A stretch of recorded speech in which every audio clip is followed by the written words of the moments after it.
Ow, ow, there's something in my foot. Help. Hello, everybody. Welcome on in. It is... Woo. We're Wednesday already. Hello, welcome in. Time just marches forward, does it not? Welcome on in, Nerkmind, Blades of Doom, Karazest, 8Gon Dev, and all of you hanging out in the shadows. It is so great to be with you on this wonderful design Wednesday. I hope you're doing well. How are things going? How are your lives? How are your projects?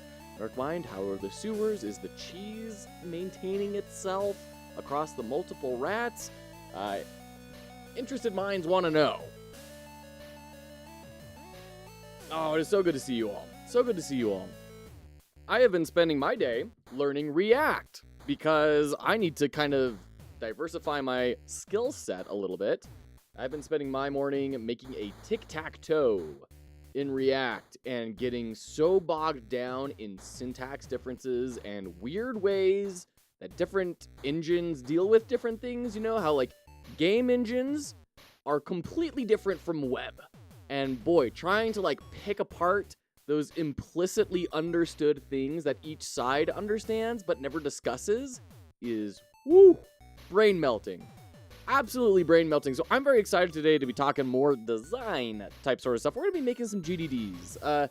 This is coming on from our game jam, by the way. If you haven't, go sign up. It's great. It's a great time. We got Captain Coder in here. You want to go do a game jam alongside Captain Coder? Go do that. How to enable night mode? No, flashbang. Flashbang. I don't know. Can you do that on Google Docs? Google Docs night mode. Yeah, just only in extensions. You're outrageous. You're outrageous. You turn on dark mode through extensions. You open the security of your computer that way? How dare you? How dare you harm yourself that way?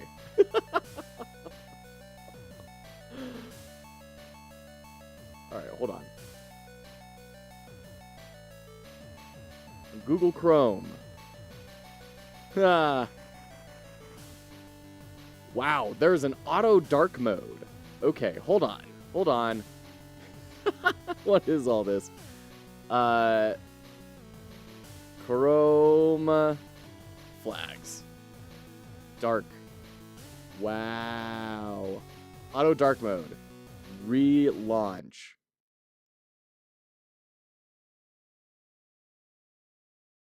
It kinda works.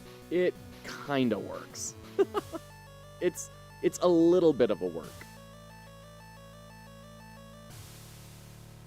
Like, you can't change this to be inverted, right? Right? Hold on. We're going to dive deep into Google Docs formatting before writing any GDD stuff. Oh,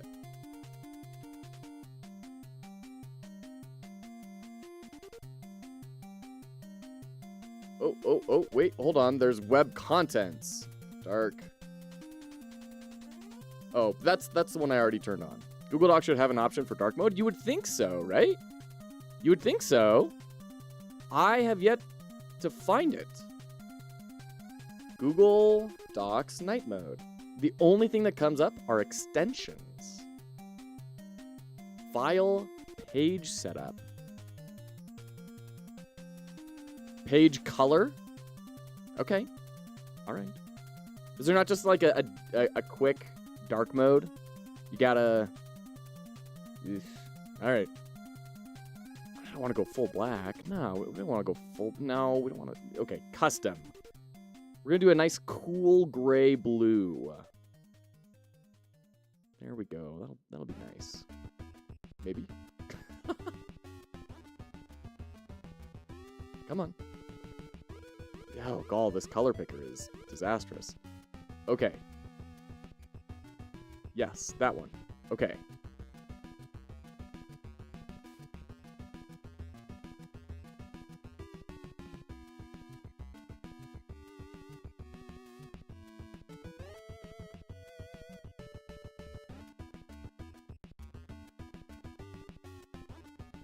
All right. We'll do the plugin. Shoot. Oh, what a mess. All y'all are in rooms that are too dark, is all I gotta say. You gotta go see some sunlight. Just do bright red for a sprinkle of extra fun. Oh, shoot. Alright. Here. Okay.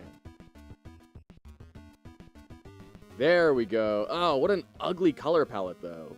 Jeesh. How do I modify you? Because, yikes. Oh, this is so ugly. Another jam. Absolutely. Hey, this guy in New Zealand, how you doing? Tom mentioned you encouraged the raid, so I just want to thank you so much. Oh, of course. Biggest raid I've had, no kidding. I may have panicked a bit, but I really, really appreciate you. Hope you're well and Dead Life is treating you amazingly. It's going wonderfully. Thank you, this guy in New Zealand. I'm so glad you had a great stream last night. Tom's a super cool guy, and he's in the chat right now, actually. Yeah, Tom's awesome, and he was looking for someone to raid. I saw you on the list, and I thought, well, some people need to bring some smiles to their faces, and what better way than seeing a man develop a game for his son? Very few ways. Another jam, yes, Snowies, absolutely. We have, thanks to our sponsors, we have over $1,000 of prizes.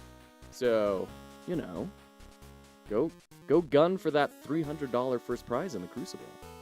Yeah, go do it. So first off, do Captain Coder's Game Jam, right? Do Captain Coder's Game Jam, win $250 for most educational writing or video podcast, and then join the Crucible in here with everything that you learned. 3 days later, win $300. Over the case of a few weeks, you just earned like over $500 from a hobby. What could be better? I didn't do it. Don't yell at me. In the color picker for page setup.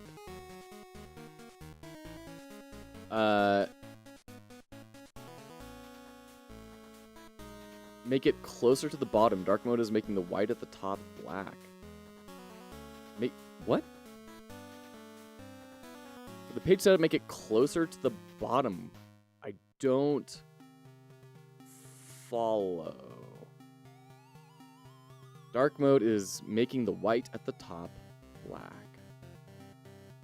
My next 4 weeks are gonna be hell. All right, I mean, yeah, and then there's the Pirate Software Jam right after that, right? So, Mothman Centaur, good to see you, man. Apparently, I am losing my voice today. I did not predict this coming in. So,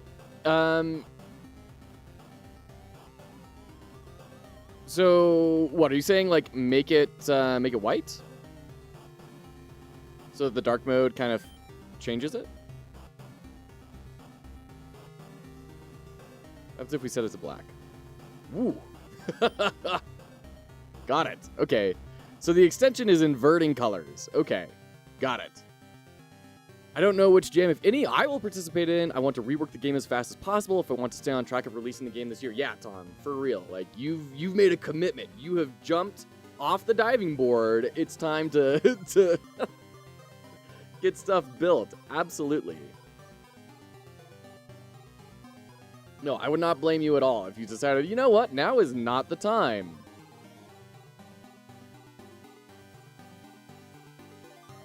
Why is it like... Yeah, get rid of that brightness thing. What the heck? This was made for people just living in a cave. Certainly not people in a recording studio with lights and everything.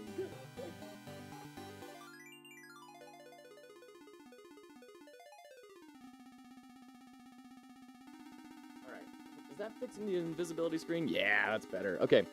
Currently thinking I'm going to be releasing my game next year. I've missed Next Fest 2024 and I've got jams coming out the wazoo. Yeah, it's nice. Which game are you working on? Is this your game jam game? The slime jumping? For Jackie Codes? It is. Okay, cool. Awesome. For what it's worth, I have heard... Oh, not the slime. Okay. For what it's worth, I was just reading a Reddit thread today that said this Next Fest has double the amount of games in it than previous Next Fests, and that's because of like some changes in the rules that have kind of allowed people to get into Next Fest twice. So it's like it's not a great time to be in Next Fest right now. I have heard that the October Next Fest is being projected to be a lot more friendly for discoverability. Falonir, hello. It's so good to see you. How are you? And oh, gosh, right. Sorry, Snowies. I totally missed you for, who was that? It wasn't Solar. I don't know. It was someone else. My apologies. Snowies, yes. But that, you are building your Jackie Code submission. Panda, thank you, Tom. Thank you, Panda Coder. Probably pushing for Next Fest next year. Very cool, Falonir. That's awesome. There were tons of games there. There were a good amount of games, and I've got my spreadsheet here, and I'm like looking over. I'm like, crap, where's Snowies? Where's Snowies? Where's Snowies? I need to make it. Actually, accommodate for there. Snowies, what is the name of your game? Does it have a name yet? Purple Robe Alchemy Platformer. And what engine is it? There's a huge art rework coming down the pipeline. I reworked a ton of mechanics. Nice, very good. Laszlo's Tinctures. Thank you. Yes, as soon as I read that, it was, oh yeah. Laszlo's Tinctures and Godot. Thank you. Appreciate that. I've got you in my spreadsheet, so I shouldn't forget again. Let's Godot. Yes. All right. God, what? Oh man, this dark mode plugin is super frustrating. I'm not gonna lie.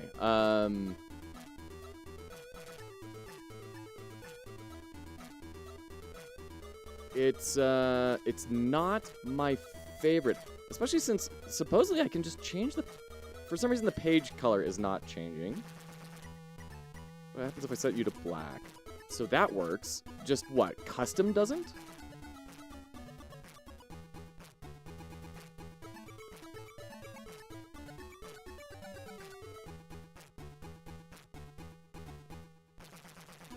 Okay. Whatever. We'll make that work. All right.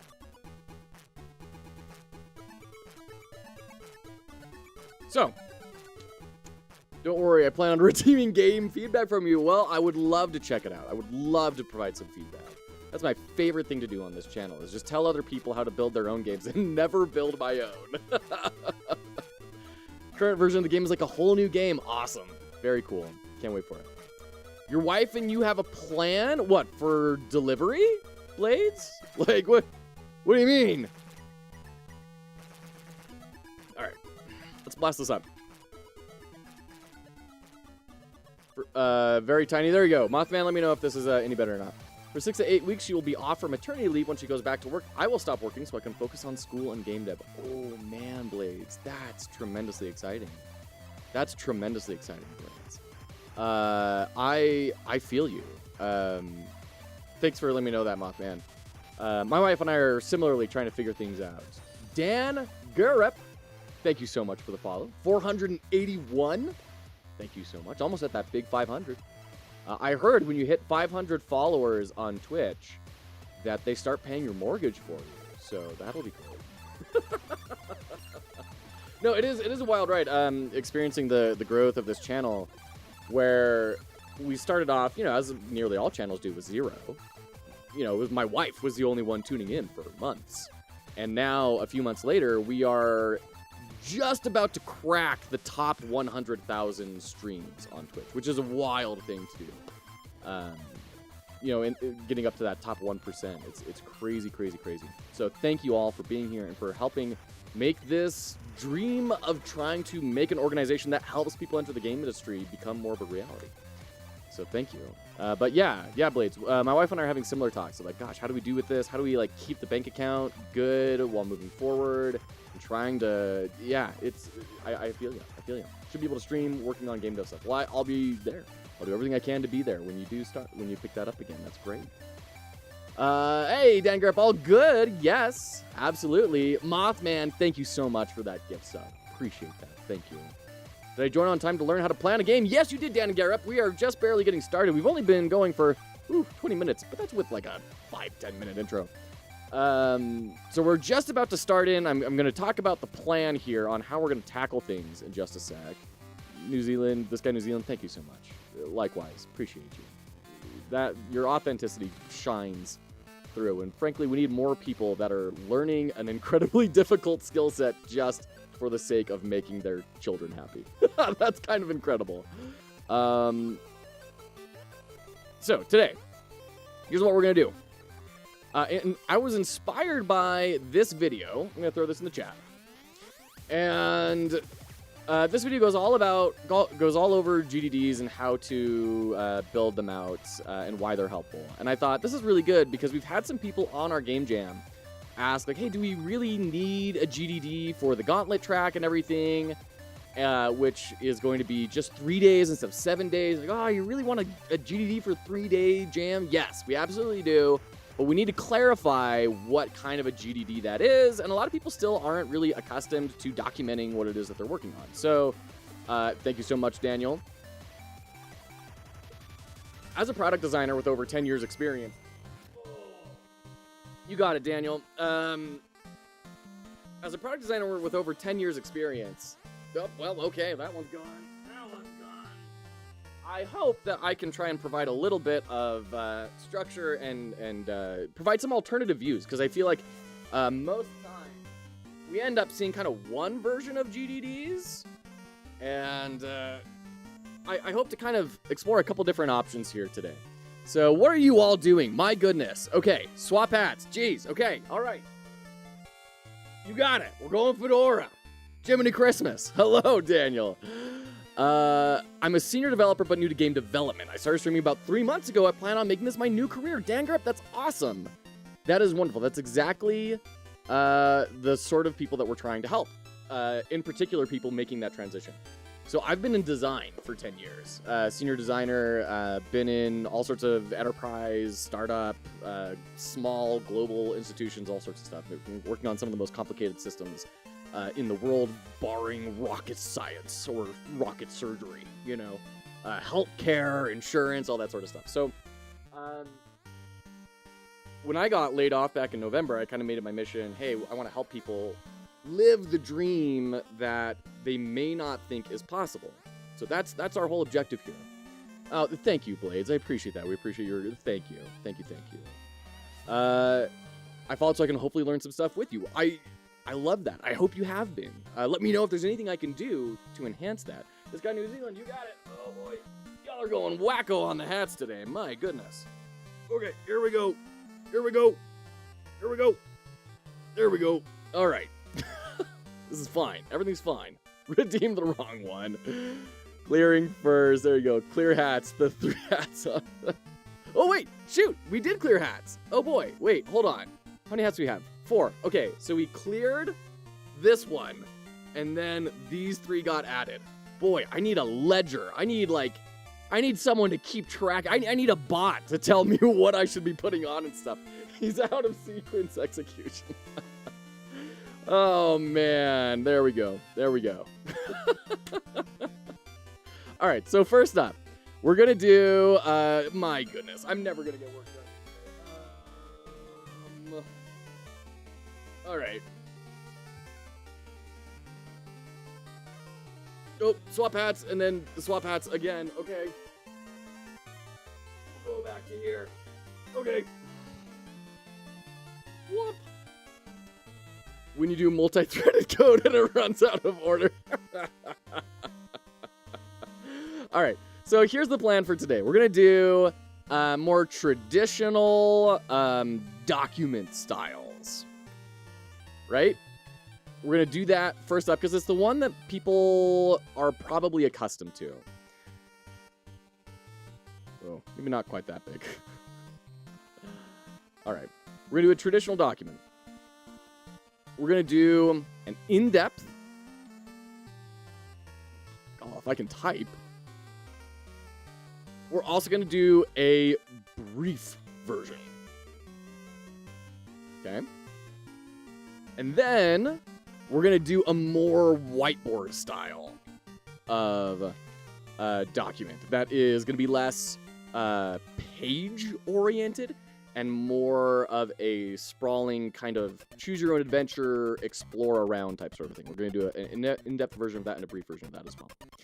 So that's the plan for today. We're going to cruise through all these. Am I on time? How'd it go? 2D Fighters over on YouTube. Yes, you are on time. Welcome in. It is so good to see you. Good to have you. Just joined and made the chat. Join the chaos. Love you all. My cat used me to wall jump off of. My goodness. Zaft, hello. Good to see you. Did you, Daniels, hydrate before the hat chaos? I did, but I'm due for another hydrate. I got a little scraggly in the voice today.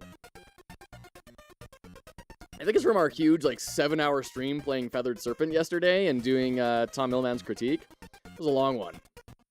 I'm not quite used to that. I need to build up my endurance. What do I use for multi-streaming? Been trying to look into it. I use Restream.io. It is not the best necessarily, but I don't know of anything better. That's kind of where I'm at with Restream. It's fine. It's, it does its job. It's fine. Bird! Watch out for snakes. That's right, Zap. Absolutely. So I actually tried playing that on the Steam Deck, and before, on launch, it played perfectly. But now I had to, enable some experimental Proton build in order to get it working on Steam Deck, which is weird. And then there was no, I need to talk to Sundown about this. There's no Steam cloud saves in it, or at least that are working for me. And that's a huge bummer, because I was really excited to play a little bit of that before bed, and I was like, oh no, I'm not starting over again. No, thank you. Oh my goodness. Okay, hold on. Let me get the announcement out. Jeez, we're 20 minutes in. I don't even have a stream announcement up yet. Watcher, building GDD Templates. Okay, YouTube link. And then the Twitch link. Okay, that's in one community, 2 communities, which is our Game Dev Streamer Discord, and then into my family's Slack so that they know that I'm streaming. Okay, great. There we go. Gareth, thanks so much for joining the Discord. Okay. My goodness. Some of these, one of these days I'm going to be a professional streamer and have all this stuff done. I do okay. I do okay every now and again, but every now and again, y'all just go fast. Y'all get going, right? These hats, they just start stacking. You got to roll.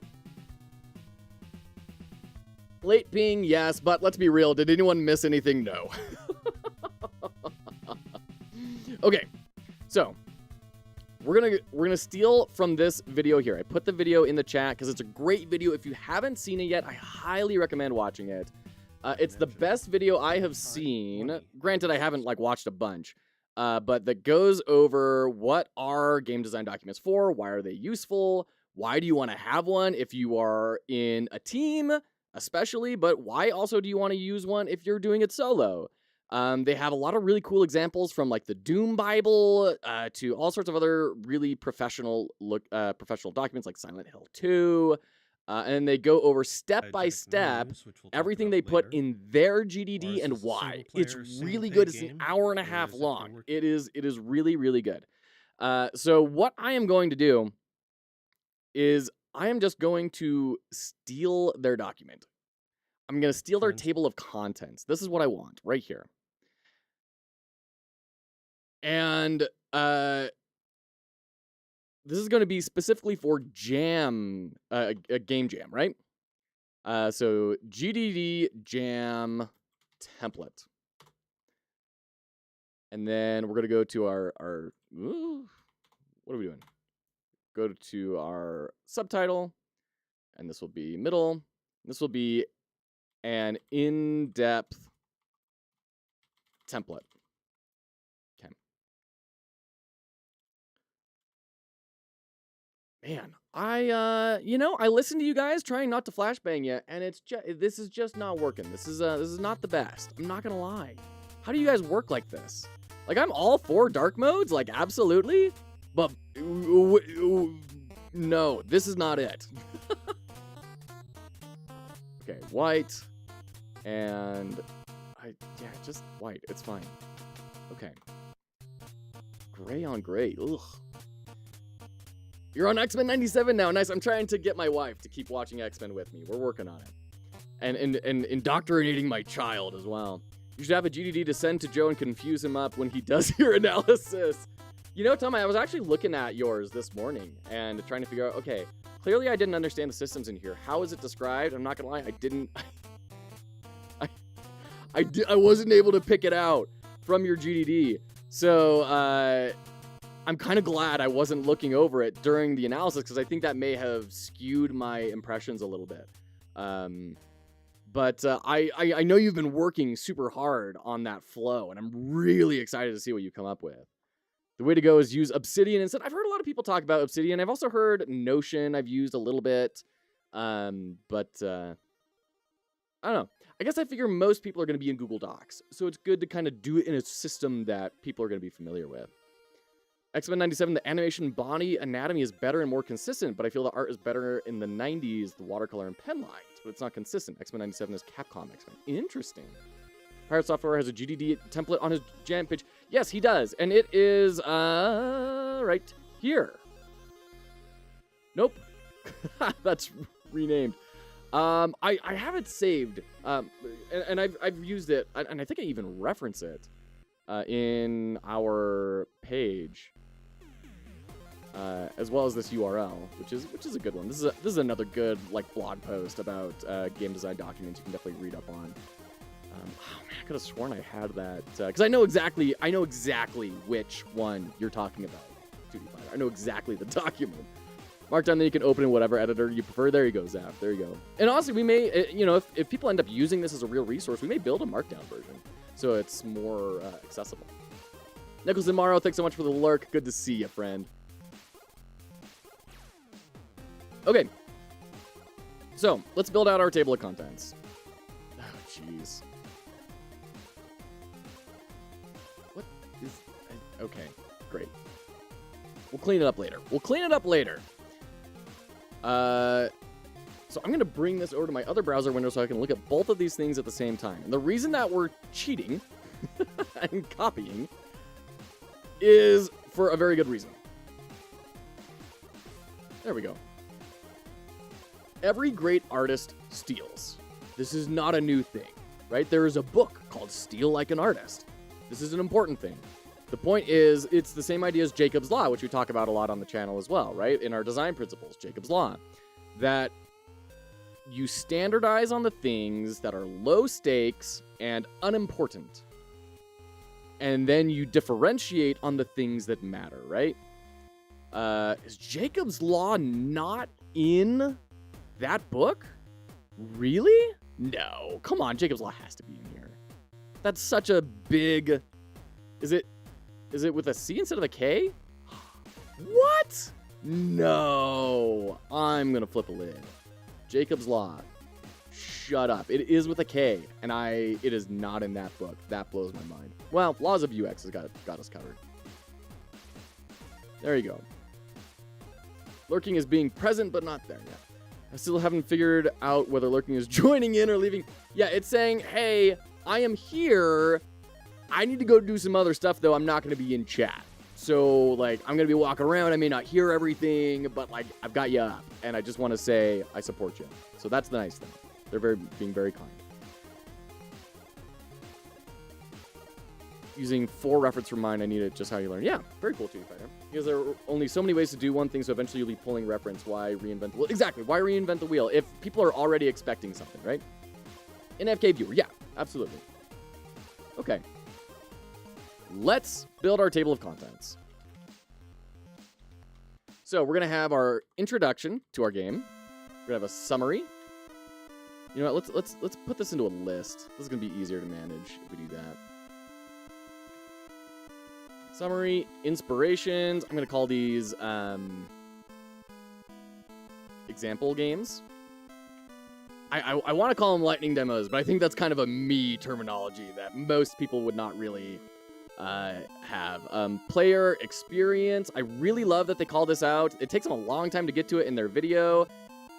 I'm fighting a one-man crusade that your game is going to be based on emotions. It has to hit an emotion. It is the key thing in your game. Do not neglect the emotional hit of your game, please. Platforms, our development stack, genre. Why is genre so far down? That doesn't make sense. And target audience. No. Development software and platform need to be way below target audience. Because this is all what is the game, and this is how we build it, right? Those things are sequential. We need to define what it is that we're building before we talk about platform. Like our target audience, if we're targeting teenagers in Latin America, we know we probably shouldn't try and hit PS5s. We should probably be going for mobile, right? That's going to depend on our target audience. You define your target audience first, and then you figure out the platform to dev software. Okay, we have that starting in just a second. We are going to pause during that. Well, maybe not. Maybe I might copy this all down because we're going to be going through all these sections anyways. And we don't. You guys don't want to see me type so much. So concept, core loop, theme, primary mechanics, secondary mechanics. You know what? We can organize this better. Mechanics, and then indent. Tertiary. Okay.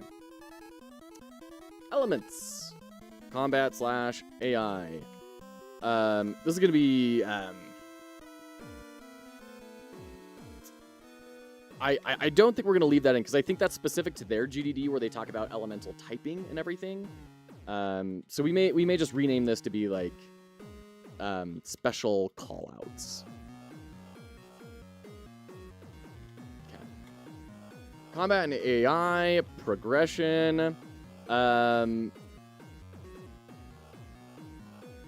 Let's rename this actually. Instead of combat AI and progression, let's talk about let's broaden this out, right? Instead of combat and AI and progression, let's put in systems, right? We'll indent special callouts, because I feel like elements is a type of it relates to the mechanics, right? So then we'll talk about systems. This is where you can talk about mechanics are kind of what the player is doing and interacting with the world, but then systems are things that may be independent of the player in the world, like the Nemesis system in Shadow of War, right? That is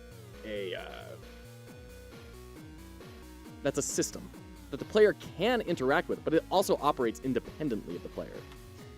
By the way, if you're a fan of the Nemesis system, I found a game that uses the Nemesis system, and they're not sued. It blew my mind when I saw it. It's like, wow, someone actually did this. This is great. And that's fair, 2D Fighter. I remember seeing a video. 2D Fighter, by the way, for those of you who are not on YouTube, is saying there's kind of only so many ways. For example, you can animate a jab punch. And even if you're not using a template to go off of, it's going to look like a jab punch from some other environment, right?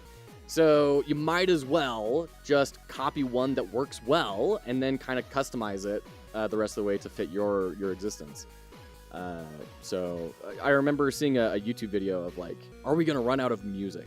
Because like there's only so many notes on a scale, right? Spoilers, the answer is not really. I mean, technically yes eventually, but like the permutations are quite wild. But that doesn't, just because there are near infinite combos does not mean we don't have convergent evolution as far as music goes, right? Okay. We've got our systems. Welcome back from the ads.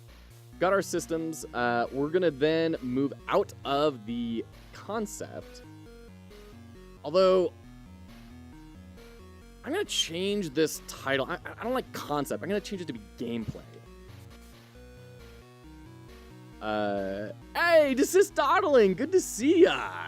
GDDs are awesome for getting the creative juices flowing. I agree. It's good to kind of hang out and explore a bunch of different things. I've thought about doing a stream as well where we just go through like 10 rapid designs. Just get a bunch of thumbnailed GDDs out. I think that'd be fun. Yeti Doc, good to see ya. Welcome in.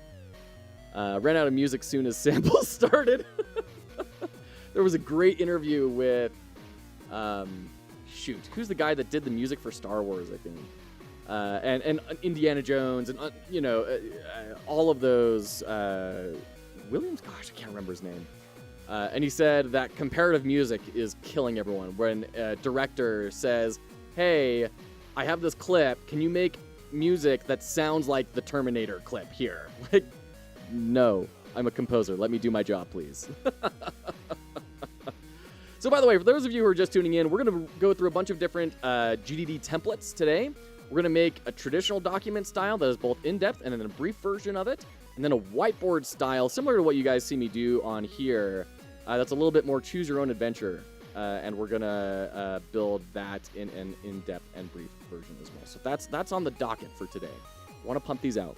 We are copying as well from this wonderful video where it's like an hour-and-a-half long discussion about GDDs and going in depth about their history and why they're useful, no matter what kind of a team you're working on, even if you're just solo, as well as going really in depth into their own game design document and explaining exactly why they have everything in their document. It's a really good video. I definitely recommend that.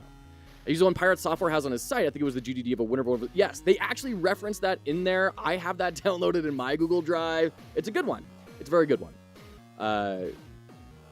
So that's why we're, and this, you know, the one in this video kind of has a lot of similarities with it. It goes a little more in depth, which I like, and approaches things in a slightly different way, but I appreciate the original one. I know exactly which one you're talking about, the slide puzzle one with the 2-bit art. I'm quite familiar with it myself.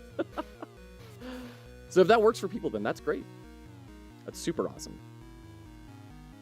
But I think that whenever I see GDDs discussed, almost always I see them discussed in this sort of long document style, which is fine, and we're going to build it out. But when we were talking about our game jam, people were saying, hey, you have a version of your jam that's only 3 days and you're requiring a GDD. Are you sure? And the answer is yes. So we want to provide examples of like, yeah, this is what like a full GDD looks like, but then here's what like a brief version is that I would use for a small jam. So that's the goal for today. In fact, Zaft, I think you're the one that sent me a link of a game you did for the Godot Wild Jam, I believe, which was another great example. It was you, yeah. That was another great example. In fact, if you wouldn't mind linking that, I'd love to take a look at that while we're doing this. GDD can help you stay in scope too. Yeah, absolutely. I appreciate that, Zaft. Thank you. And there you go, Desist. There's the command. Bot? Bot? Oh no! Twitch, it disconnected! It disconnected from Twitch? Why? What's going on? Excuse you, bot? Sort of new. What's a GDD? So a GDD is short. It's an acronym for a game design document. Template for a game design document. Okay, game design document. I'll throw this link in there. There. Thank you, Zaft. Appreciate that.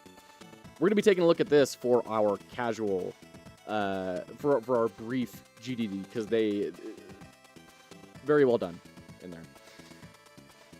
The point of a GDD is to write out everything that your game is going to be, right? It is a living document. You can change it as time goes on, but it's important to get things written down. Have you ever had an experience where you have an idea in your head and you're like, this is the coolest freaking idea in the world? Whether it's like a drawing you want to make or a game you want to make or a piece of music you want to write, anything, right? Or a pickup line for your crush, you know, you're like, oh, this is the coolest thing. It's going to be great. And then you go and try it and it falls completely flat, right?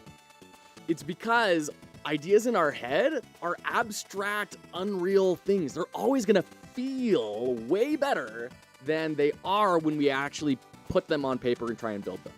So a game design document does a lot of really important things for us. It helps us move these abstract thoughts into a concrete space where we can more carefully, rationally discuss it.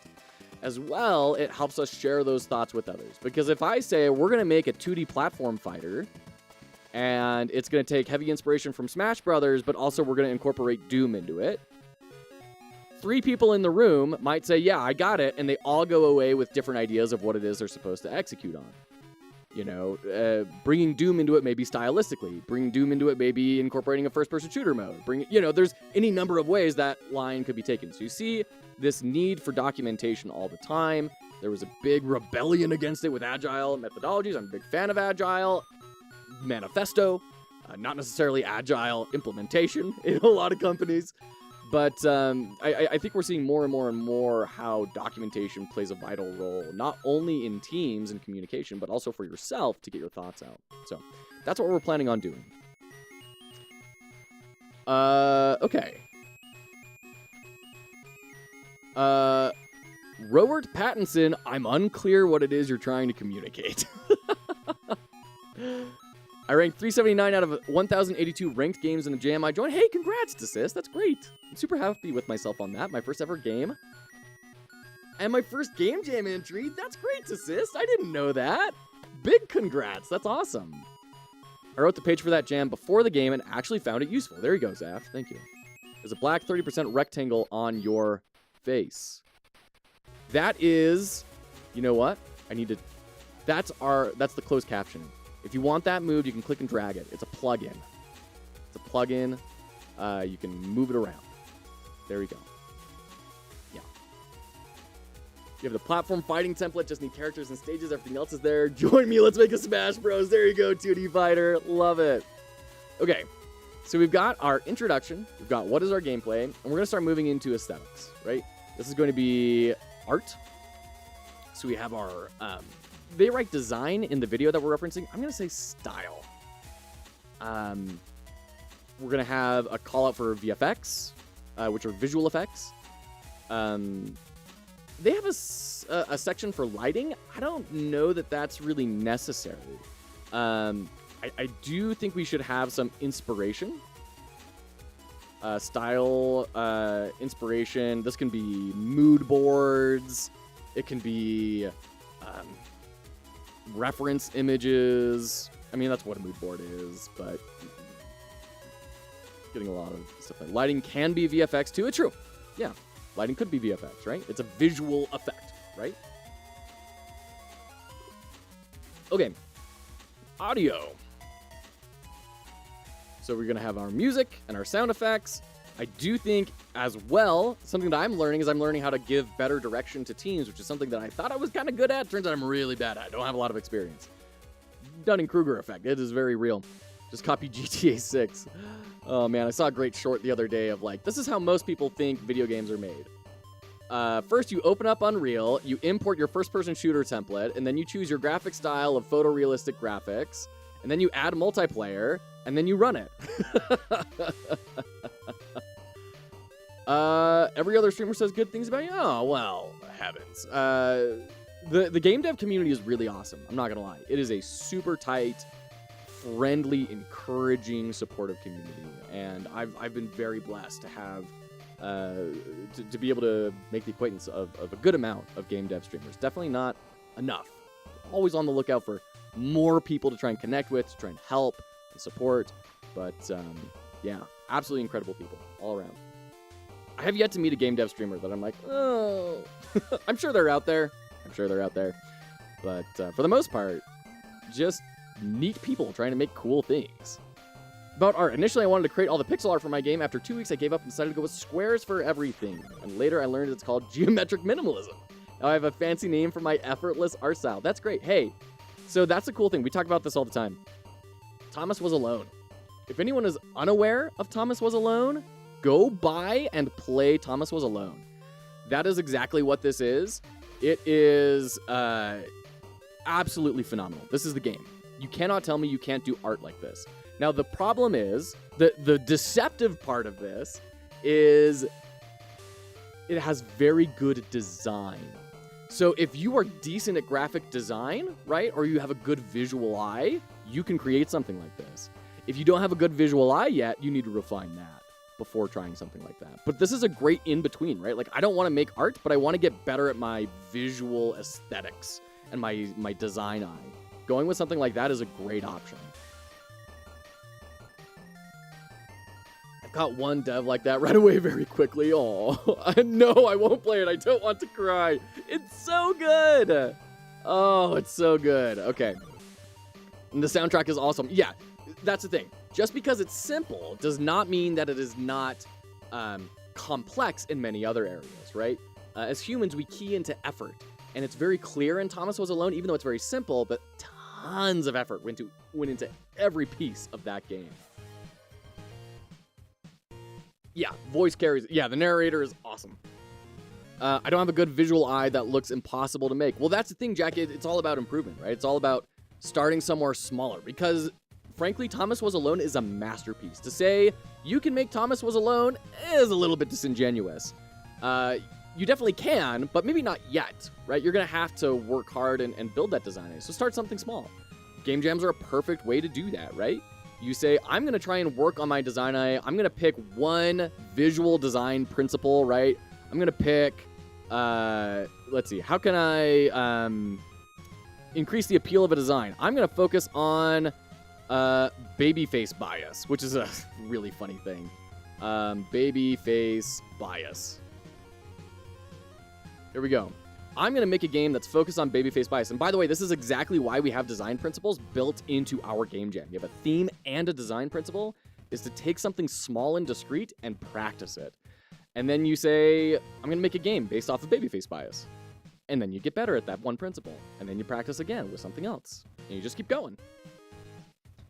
The design eye is what I have to improve and apply to my game. Yeah, absolutely, Dangar.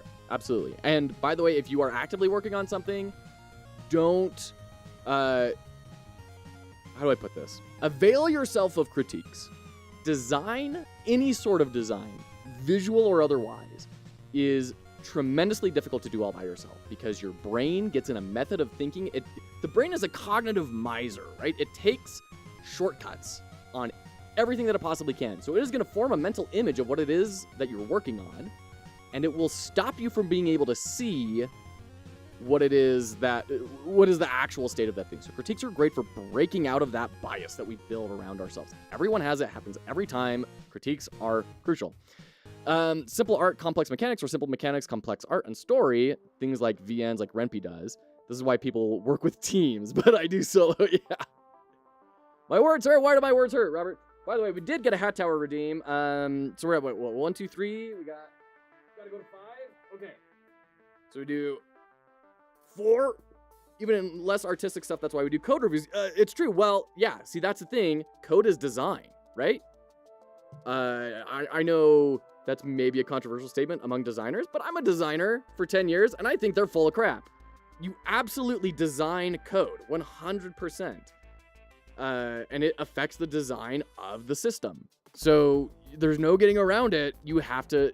Anyways, sorry, we're getting off on tangents. Yes, anytime you're creatively making something, you have to do that. And code, despite it being all logic and math, is inherently incredibly creative. How many different ways do our programmers in here know how to write a to-do list, right? It's bonkers. There's an infinite amount of permutations. That requires creativity.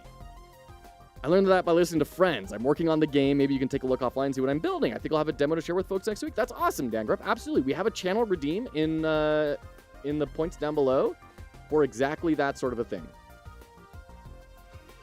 Tablet Pencil with the raid. Hello, Tablet Pencil. I didn't even see you were streaming today. How are you today? How was the stream? What were you working on today? Welcome on in, everyone who's new to me, coming over from Tablet Pencil. First off, thank you, Tablet Pencil. Second off, we are working today on building some GDD templates to put up on our Game Jam page. We're going to be doing traditional document style, both in-depth and brief versions, and then we're going to do a more kind of free-flowing whiteboard type sort of style. It's a bit more of an open document, once again, in-depth and brief, because we have 2 different tracks for our Game Jam, which are the traditional casual sort of Game Jam experience, but then we also have the Gauntlet, which is a much smaller time window and a lot more restrictions. So we want to provide some resources for people on that. So welcome on in, everyone. It's so good to have you. Also, foxhollowgames is a charitable enterprise that helps people enter the game industry. So if that sounds like a good ride to you, welcome in. We're pleased to have you. I think I missed a hydrate. Okay. Style. Ooh.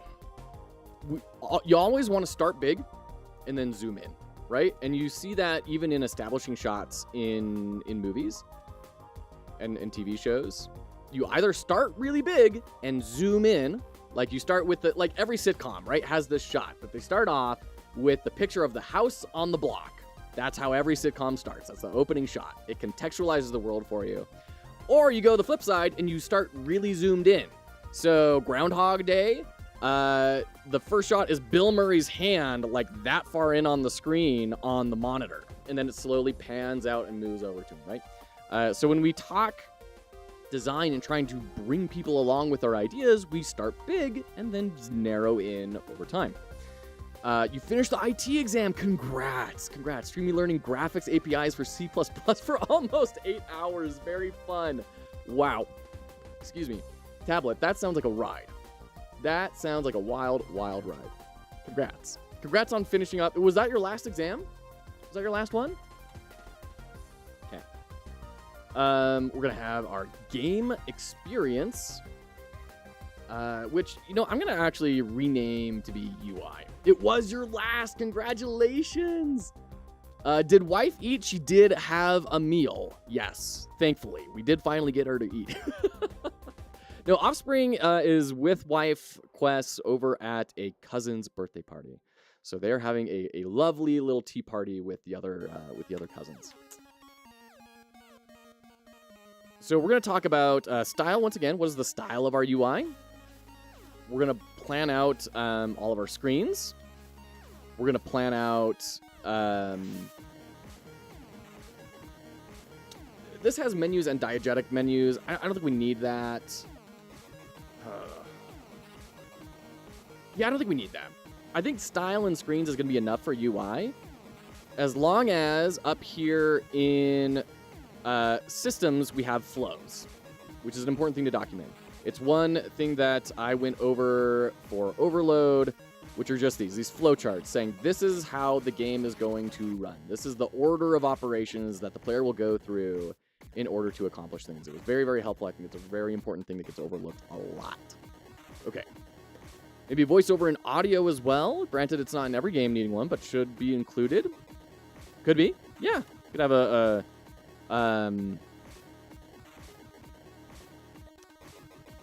yeah, I think voiceover is a very good way to put it. This could include characters. It could include narration, which also the narrator is a character. You could go into film study on all that sort of stuff. But, okay. So we got our UI. The flow looks like an Unreal State machine. We're going to go to... This is more of stuff that's a little more outside of my wheelhouse. So it's stuff that we're actually going to skip for the jam because it's stuff that's not necessary. So stuff like marketing and things. We can mark as optional, right? Unnecessary for a game jam template, but we're just going to leave it in there so that people like know that they're there, right? So work, packages, that's going to be like their tech stack. And let's see.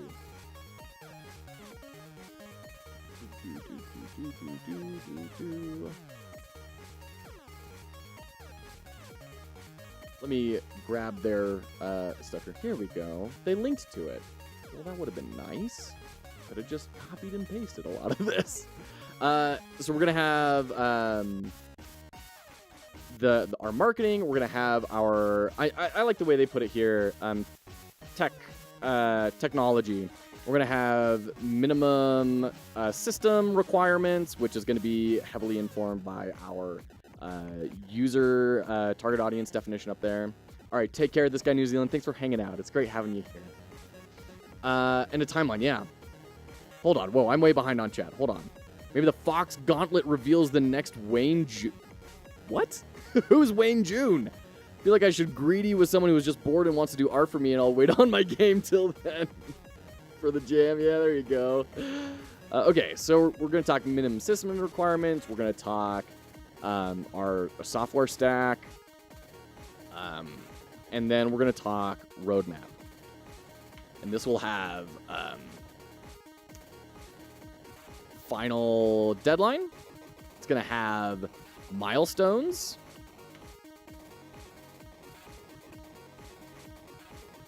And then inside of those milestones will be tasks. Okay. And then these ones are going to be optional. Optional. For many game jams. You know, having a roadmap can be helpful for a game jam, but also a lot of the times you're just kind of like driving, right? I have taken to enjoying using roadmaps in my game jam. Like, you know, just quick ones like this. We'll probably throw this in the brief version, but yeah, okay. Darkest Dungeon Narrator, yeah. Oh, Wayne June, that's right. He is the Darkest Dungeon Narrator. Yeah, absolutely. Would move roadmap up. It depends on the designer, but someone with ADHD, it helps keep me organized and staying in scope. It's a good point, Desist. I think it either needs to be at the end or the beginning, right? And I think that's going to depend on what stage of the project you're in. If you are in design mode, I think you probably want it at the end so it doesn't get in the way of writing all this out. But once this stuff gets kind of frozen, then I could see the roadmap getting moved up. And frankly, I don't think it should even live here. To be real honest, I think roadmap should live in its own space. And there should just be a link, right? My two thoughts. Okay. So let's actually start writing these out. We're going to move to H1. This is going to be introduction. Introduction. Help me, I'm drowning. I can understand that, but I hate jumping between screens for projects. I can definitely understand that, Assist. That's why there's 8 million different project management methodologies and everything. And it's why the Silicon Valley proselyting across the world is so dangerous, in my opinion. Where people will just say, well, it worked for these really successful companies. Obviously, it'll work for everyone else. Like, well, no. I think if you remove one person from one of those companies, all of a sudden that methodology may not work anymore. Let alone if you're in a completely different culture and environment. You know, India is going to have a very different work culture than Silicon Valley, right? I need something like OneNote, but better. I have Obsidian and really need to dive into it. I've heard a lot of good things about Obsidian, for sure. For sure. All right, we're going to do our H2. This is going to be summary.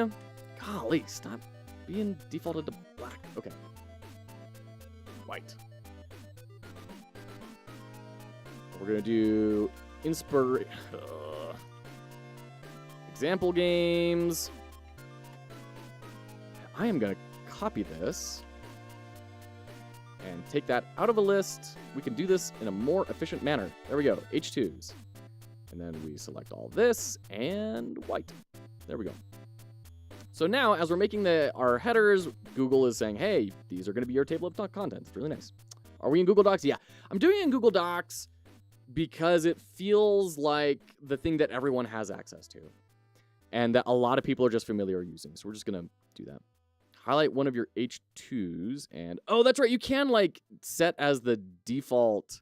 Yeah. Update heading. Yeah. There you go. Yeah. I almost never do that. I would just make life harder for myself. You know, I'm going to actually copy all this. We're going to put it in here. We're going to take it out of the list. I'm going to be smart. We'll throw all of you guys into H1s. And I know I missed some text here, but if it's fine, then we're going to grab all these.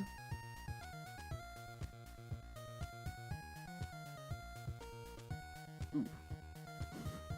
Second work? H2? No. It moved audio down to H1. Or down to H2. Okay. Formatting.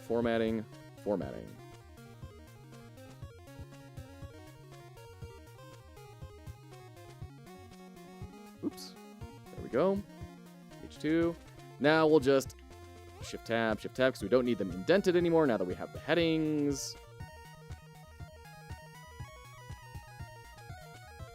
Oops. Come on. There we go. Now we'll grab our H3s. So we're gonna make this an H3, change its color, and then apply that. Sorry, hit enter too early. I live in Google Docs. There you go. There you go. Are you planning to save the VOD or create an in-depth YouTube video of the GDD design and stuff? Well, this is going up on YouTube, so it will be saved as a. Thanks for that keyboard shortcut.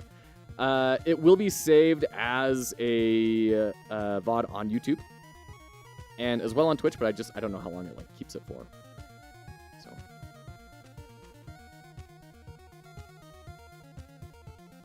But if people want a more in-depth video on how to do GDDs in this style, we can definitely do that.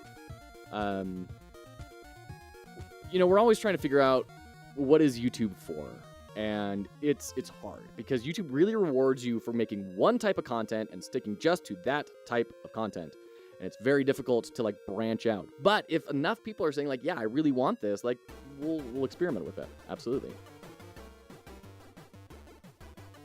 Good to see you, Memphis Macaroon. Welcome on in. We do have an ad starting in just a second.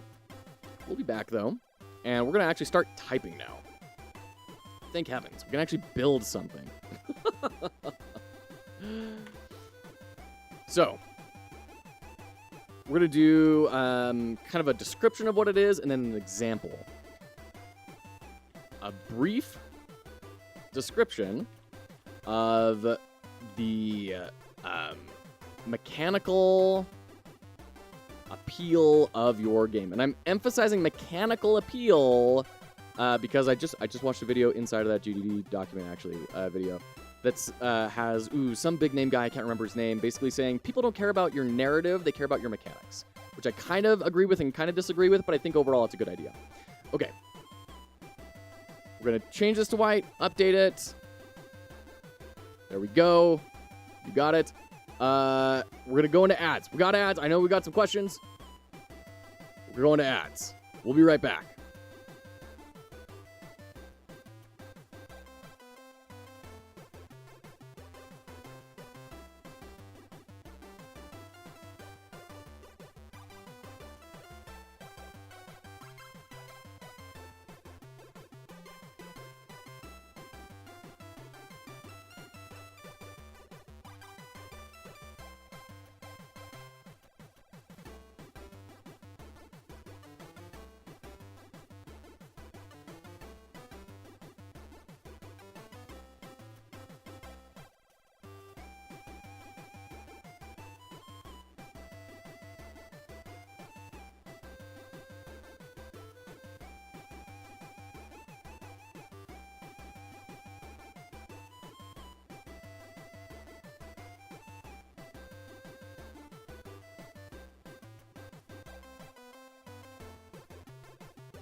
Okay, welcome back. GDD is part of game dev, which you do, though. It's true, but game dev is not a small enough niche. So if we make analysis videos, then people subscribe to us for the analysis videos, and then they see, here's how you make a game design document. A very small percentage of those people will actually click on it, which will make YouTube not push it out, because it's going to say, oh, well, even your subscribers didn't want to watch this.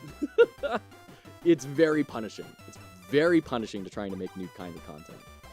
Hey, Boss Genius Hatman Dude of Awesome. Okay. If I did a demo that does not feature bosses or really much combat outside of the tutorial, would that be bad or would that be okay, since the main focus of the game is puzzles? I guess my question is, why do you feel it would be a bad thing?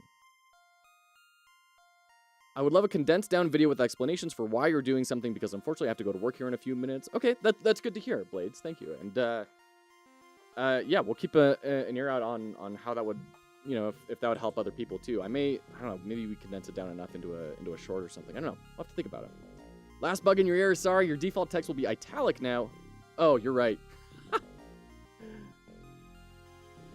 Good call. I mean, it's weird because we're going to be a little half and half. It's kind of weird. doesn't exactly include every mechanic of the game. So I guess my question would be, Rubik's, do you feel that releasing a demo of Minecraft without the ability to fight creepers, like without creepers or, you know, skeletons or anything, if you didn't have creepers and skeletons, would that still be a representational demo of Minecraft? Gosh, you know, and it also depends on what the purpose of your demo is. Is the purpose of your demo to market the game? If so, you should probably have every key mechanic represented. If the purpose of your demo is to test and validate, you know, is our core loop going to be enjoyable for people, then you kind of only need the core loop, right? So what's your purpose? Are you trying to learn or are you trying to market? I would love to stick around for the stream because this is information I want to learn about. If anything is, as long as you have the VOD on YouTube, I can come. Yes, absolutely, Blades. And in case people are not subscribed to the YouTube, there's the YouTube channel link. Oh, wait, shoot. It's probably not going to work because our bot is oh, boy. Bot. Hold on. I'll shoot you the link, Blades. My goodness. Sometimes technology is great until it all comes crashing down. There we go. There's the link. Okay. There we go. Good. Okay. Although we should have this connected. I don't know what's going on.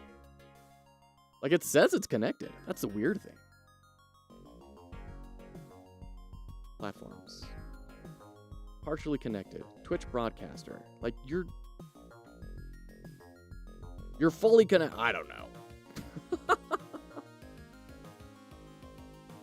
Weird. Deal with it later. We got to make a GDD. We got to make 4 GDDs.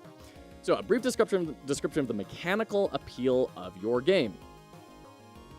This should be an elevator pitch with a great hook that garners interest. Okay? So, let's take a look at some great examples. I'm going to go to the store. We're going to look at the Steam store. We're going to look at top sellers. Let's go to Dark and Darker. Because that's not exactly a AAA game where you can say, well, it's riding on the coattails of its brand, you know? But it is successful and is indie enough that it will be copyable to a certain degree. All right, take care, Blades. Best of luck today. Main purpose is to see if it would be fun. Like I was saying, the puzzles are the main focus, but you'll be removing these bad boys. I think if you just want to validate the core loop, absolutely just prototype the core loop. Don't waste time on anything else. Because your core loop could reinforce how it could change how the combat works, right? If you build an entire combat system that interacts with your core loop in any way, and then you build a prototype of everything, and then you realize, oh shoot, our core loop doesn't really work. Now we have to change everything. Like, you just wasted all of that time on your combat. So prototype exactly what you want to learn about, and then go test it. I'm trying to visually make representations to my game so labels, etc. are not needed, but it's hard to come up with nice stuff that a player would understand. I'm not sure I follow, Memphis. So that labels are not needed? Like tags on the Steam store? I don't follow. Okay. So here is, I should link to their page as well. That only seems reasonable. Example from Dark and Darker. Then we'll put a link in here. Oh, is there a way to change the link appearance? Yeah, I guess so. We'll just do like that. Yeah, that's better. Oh, how do I make that the default link? Oh, jeez. See, my buttering up worked because that was great advice. You don't need to butter up anyone. I'm more aware of anyone of how incomplete my knowledge is of everything. So yeah, no need to butter up. I will always give my best thoughts though, as well as I can. So, okay. Oh, desist. Oh, that could be. Yeah, I'm curious. Memphis. What exactly are we meaning there? Okay, so there's our summary. Let's go to our inspirations. This will be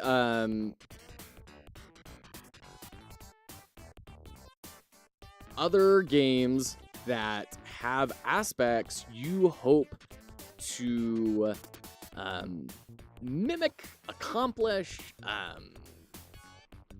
bring across,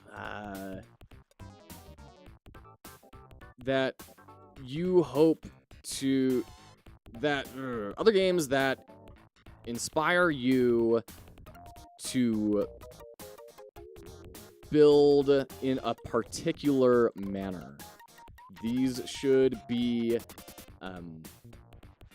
descriptive, not prescriptive. Meaning that they should provide an idea of direction without mandating specific implementation details. Okay. And then how did I format this up above? Example from. Let's maybe bring you down a little bit. Example games, possible example games for, I don't know, what's something that's kind of in right now that we could talk about.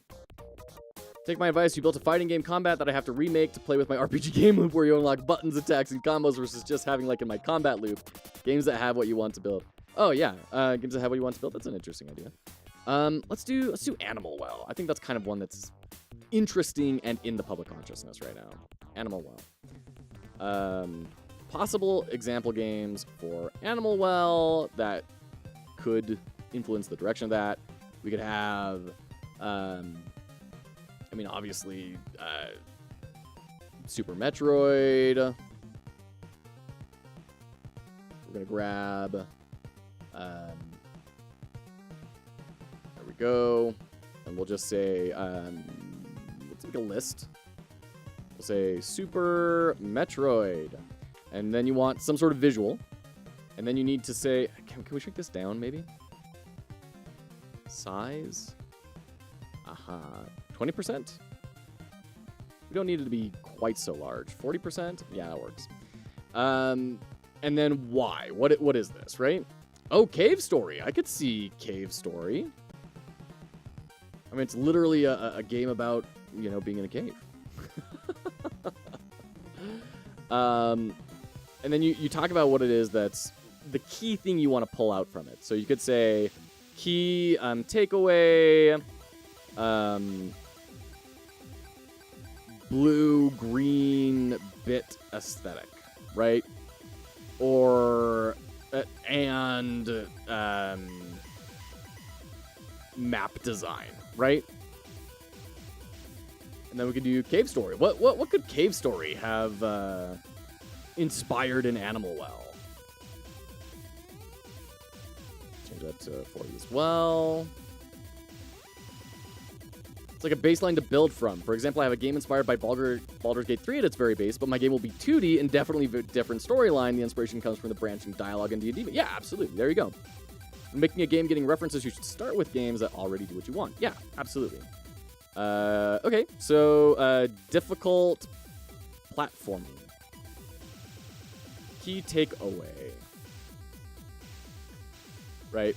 And so you can see how you kind of go on and on of building out this inspiration of we want to take this part of this game and this part of this game and this part of the next game, right? I think that's enough for this section for just examples. And then we have the player experience. What is the emotional experience of playing this game. Why do people, why do people care about it is what I was gonna write down, but it's not quite the same thing. Why will people remember this? Remember this game in 10 years. Right? Because emotions are very highly tied to memory. And how do you make a memorable game? You have emotionals. I defy you to think of a game that is a classic in the gaming lexicon that does not invoke some sort of emotion. I triple dog dare anyone to find an example, because I don't believe it exists. Some of the jumping is brutal. Okay, right. Kirby float jump from his GBA game, wave dashing from melee dodge system. Yeah, there you go. There you go. Duck Hunt. I think Duck Hunt absolutely had emotional appeal. It just wasn't. I mean, there was a little bit in the game, but I think the emotional appeal from Duck Hunt came from the novelty of the gun. Right? It was this bizarre new way of experience. It was this kind of burgeoning technology that was sci-fi. I think Duck Hunt absolutely had all sorts of emotional appeal. And then you think about what are the scenes that are most frequently brought up in Duck Hunt. It's that dog laughing at you, right? Probably why some classics are not classics for everyone. I would agree, because we all have different emotional interpretations of things. Counter-Strike. There's a lot of emotional damage and rage from that. Absolutely. Counter-Strike plays into accomplishment. Completely, right? It's why it is so easy to kill in that, because that allows people to become incredible, have these clutch moments where they feel like they saved the game, right? That is a huge emotional dopamine rush, right after a huge serotonin blast. Emotional damage. Yeah. There you go. Okay.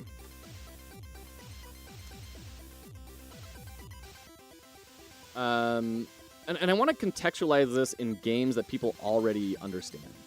So let's look at possible example for, let's find a new game.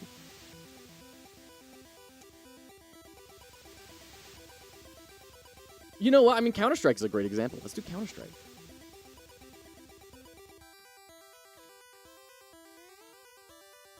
We'll add the link to be fair, although I don't think anyone needs any help finding Counter-Strike.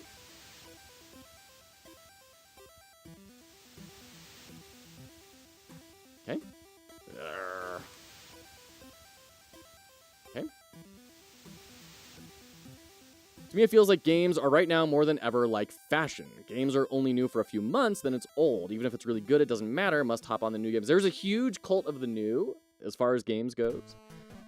But, and that's when we could start talking a lot about marketing, about how a lot of YouTubers who cover games refuse to cover a game that's even a week old, you know? There's a lot to talk about that, and then a lot to talk about, you know, live updates and why those are really important and all that sort of stuff. There's a lot to jump into there. Would another good question for player experience be, why would people remember this game over others? It's a good question. I don't think I like, personally, and this is probably mostly a personal thing. I don't like that idea of saying, of bringing in the comparison to others. I think that your art should be able to stand on its own. And see, man, this is why I'm a bit of a misfit in design. A lot of people will say market research is super important for building your product, and I think it's really not. I think market research leads you down a pathway of fighting against your competition instead of building the best thing for your users. That's my stance. There's a lot of emotion and rage in Tekken. Yeah. Well, okay, true. As well in the narrative. The father throwing the son off the cliff, right? Yeah, absolutely. Queen Anne, good to see you. We are making game design document templates. It's good to have you in here. Welcome in. We're doing this to try and provide some resources for the game jam, because there have been a lot of questions about, like, hey, like, how do we even do a game design document for a 3-day game jam? So we're going to do both an in-depth and a brief version of a traditional document style, which is what we're going over right now, as well as a more open whiteboard war room type sort of style of document. So, why is this different now?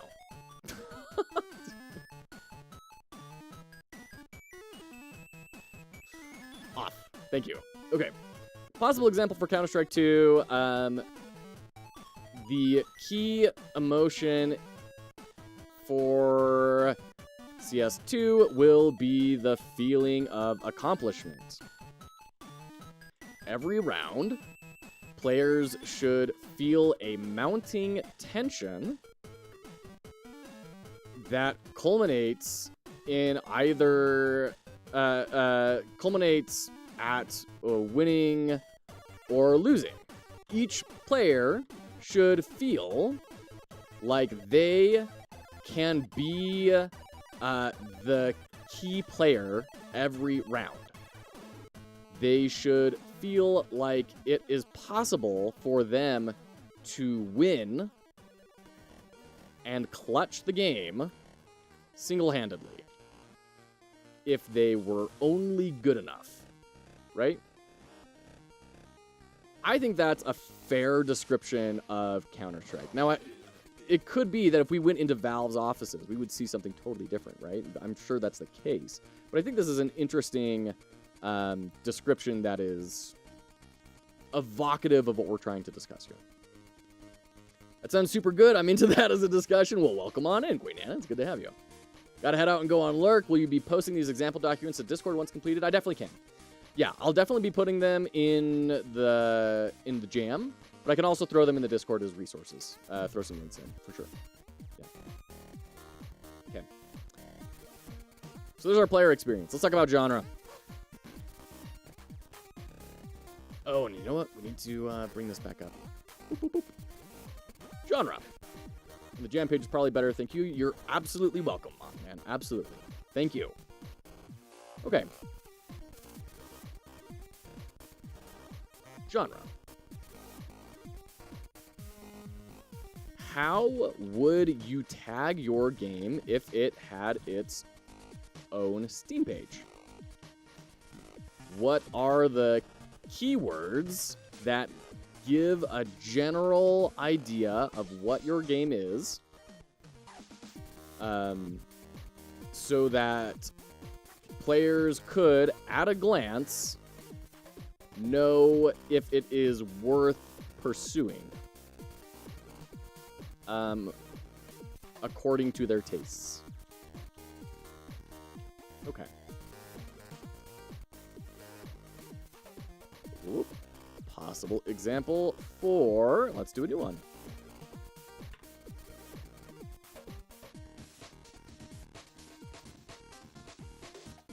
Cat Quest could be fun. They just released Cat Quest 3, which kind of blows my mind that there's a Cat Quest 3. I feel like they released Cat Quest 2 just the other day. Excuse me. And Cat Quest 1 was like so small. It was such an itty-bitty game. But nonetheless, here we are. Cat Quest. It's an example of starting small and then building up, right? Cat Quest.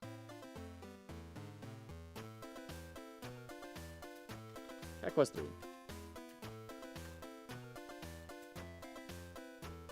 We'll change that color again. There we go. Okay. So, we're just going to grab their tags. Frankly, we're going to say... Oops. Back up to 11 font. Not 12, excuse you. Action, adventure, cats, not cards, action RPG, and pirates. Done. Okay. Target audience. Who will want... Who are you building for?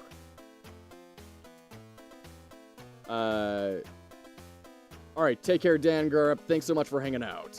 You go take care of that family. This will be available here on Twitch or YouTube to watch later. It will be saved on both. I just don't know how long Twitch is going to hold on to it. YouTube is probably the best bet. You can find the YouTube channel. Man, I really wish the bot was working. You can find the YouTube channel right here. Come on. There you go. There's a YouTube channel. You can go and subscribe there, and you'll be able to find it right there in the feed. Yeah. I think the game Nine Souls nails the keywords that give a general idea on the Steam page and target audience concept. They simply reference other popular games for real? No. Really? That's hilarious. Nine Souls. Oh, well, no, they do action, Metroidvania, Souls-like, difficult 2D. Those are all genres. You're very welcome, Dan Gareb. Best of luck with the rest of your day. Hope you have a lovely time with your family. Who are you building for? What are their goals, attitudes, and behaviors? We care less about demographics here and more about how they will interact.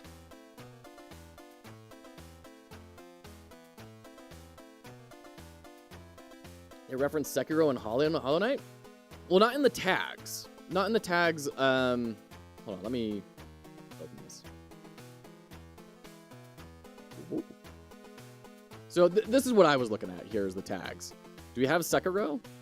There you go. Featuring Sekiro-inspired deflection-focused combat. There you go. Hey, new Kunlun! Nice. Kunlun. I need to learn more about like mythology and stuff, because I thought Kunlun was just an invention for Iron Fist in Marvel Comics. I bet it actually has some actual real-world cultural relevance that I am displaying my ignorance of. And how they will interact with the game. Okay. Possible example 4. Let's grab a new game.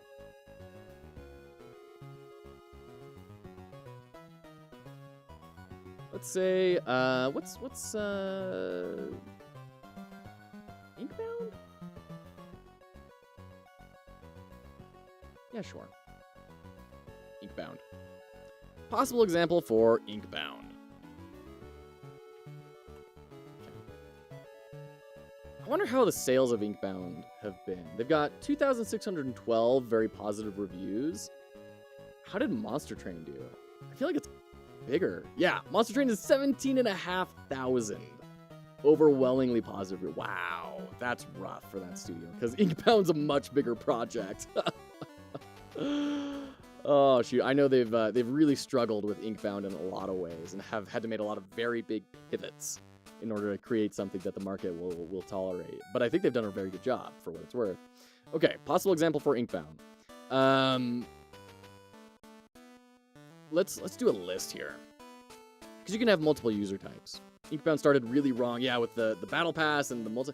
Honestly, I've never once played it multiplayer. I have no interest playing it multiplayer. I didn't buy it for the longest time because it had multiplayer. Most games that have multiplayer at all, I'm like, oh, I'm probably not going to play that because I don't play multiplayer games.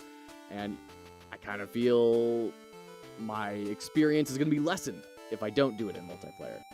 And that has been about true, like, 2% of the time in Inkbound. It's a very good solo game, but just the existence of that multiplayer component made me not want to buy it for a very long time until I was convinced that it could actually work solo very well. Okay. Joe will not play my game. Got it. To be fair, Tom, tycoon games are also not really my jam very much, so we were already a little bit distant there, and that's okay. That's okay. So, Inkbound could have a couple of different types. It could have the optimizer, right? And it could also have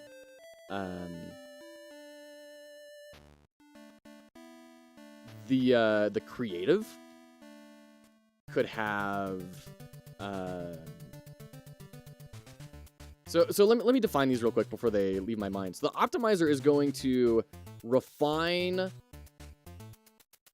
a specific build until it is as strong as possible. And then the creative is going to explore build options. Explores build options as a method of expressing creativity.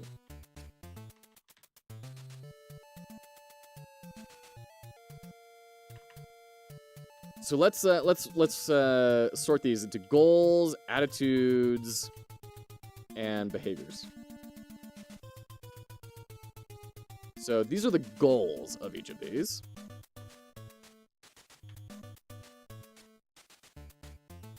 Goals. We have ads starting in just a minute. Tia Niawa, thank you so much for the follow. I hope you're doing well. Welcome in. So what are the attitudes of an optimizer? If an unoptimal choice is unplayable. Hello, good to see you. What are other attitudes of optimizers? Numbers matter, right? You can't have an optimizer in a game where they do not see the raw system. What are some other attitudes of an optimizer type sort of individual? Options are king. Captain Coder, hello, how are you today? How was your stream this morning, by the way?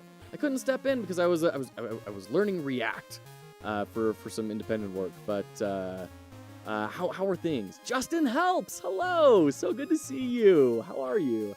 I hate when I can't calculate what's happening. Yeah. No stream today? Oh, I thought I saw an alert. I apologize. Traveling until Sunday. Well, welcome on in. I hope this is a restful place for you to just kind of chill while you're traveling. Welcome in. We've been plugging your game jam. I see it's climbing. 79. That's pretty dang good. Well done. We're trying to send the good word out. Quick break between classes. Thought I'd hop in to say hello. Thank you so much. Appreciate it. No, of course. Absolutely, Captain Coder. We're all here to support each other. 100%. 100%. In whatever way that we can. Oh, we got ads. We'll be right back. We'll be right back.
Okay, welcome back. I'm realizing we need to edit this, because we really do care about demographics here a lot, actually. It dawned on me. Include both demographics as well as interaction patterns. That's not the right word, but maybe it'll make sense. Thank you for taking a break during ads. You're very welcome. Thank you for letting me know that's helpful for people. So thank you, appreciate it. Because we super duper do need demographics. Because of what I said earlier, if you are building a game for teenagers in Latin America, you are going to make a lot of decisions, especially about platforms and distribution methods, that you would not necessarily make unless you had that defined. So, demographics. What are the demographics for Inkbound? Probably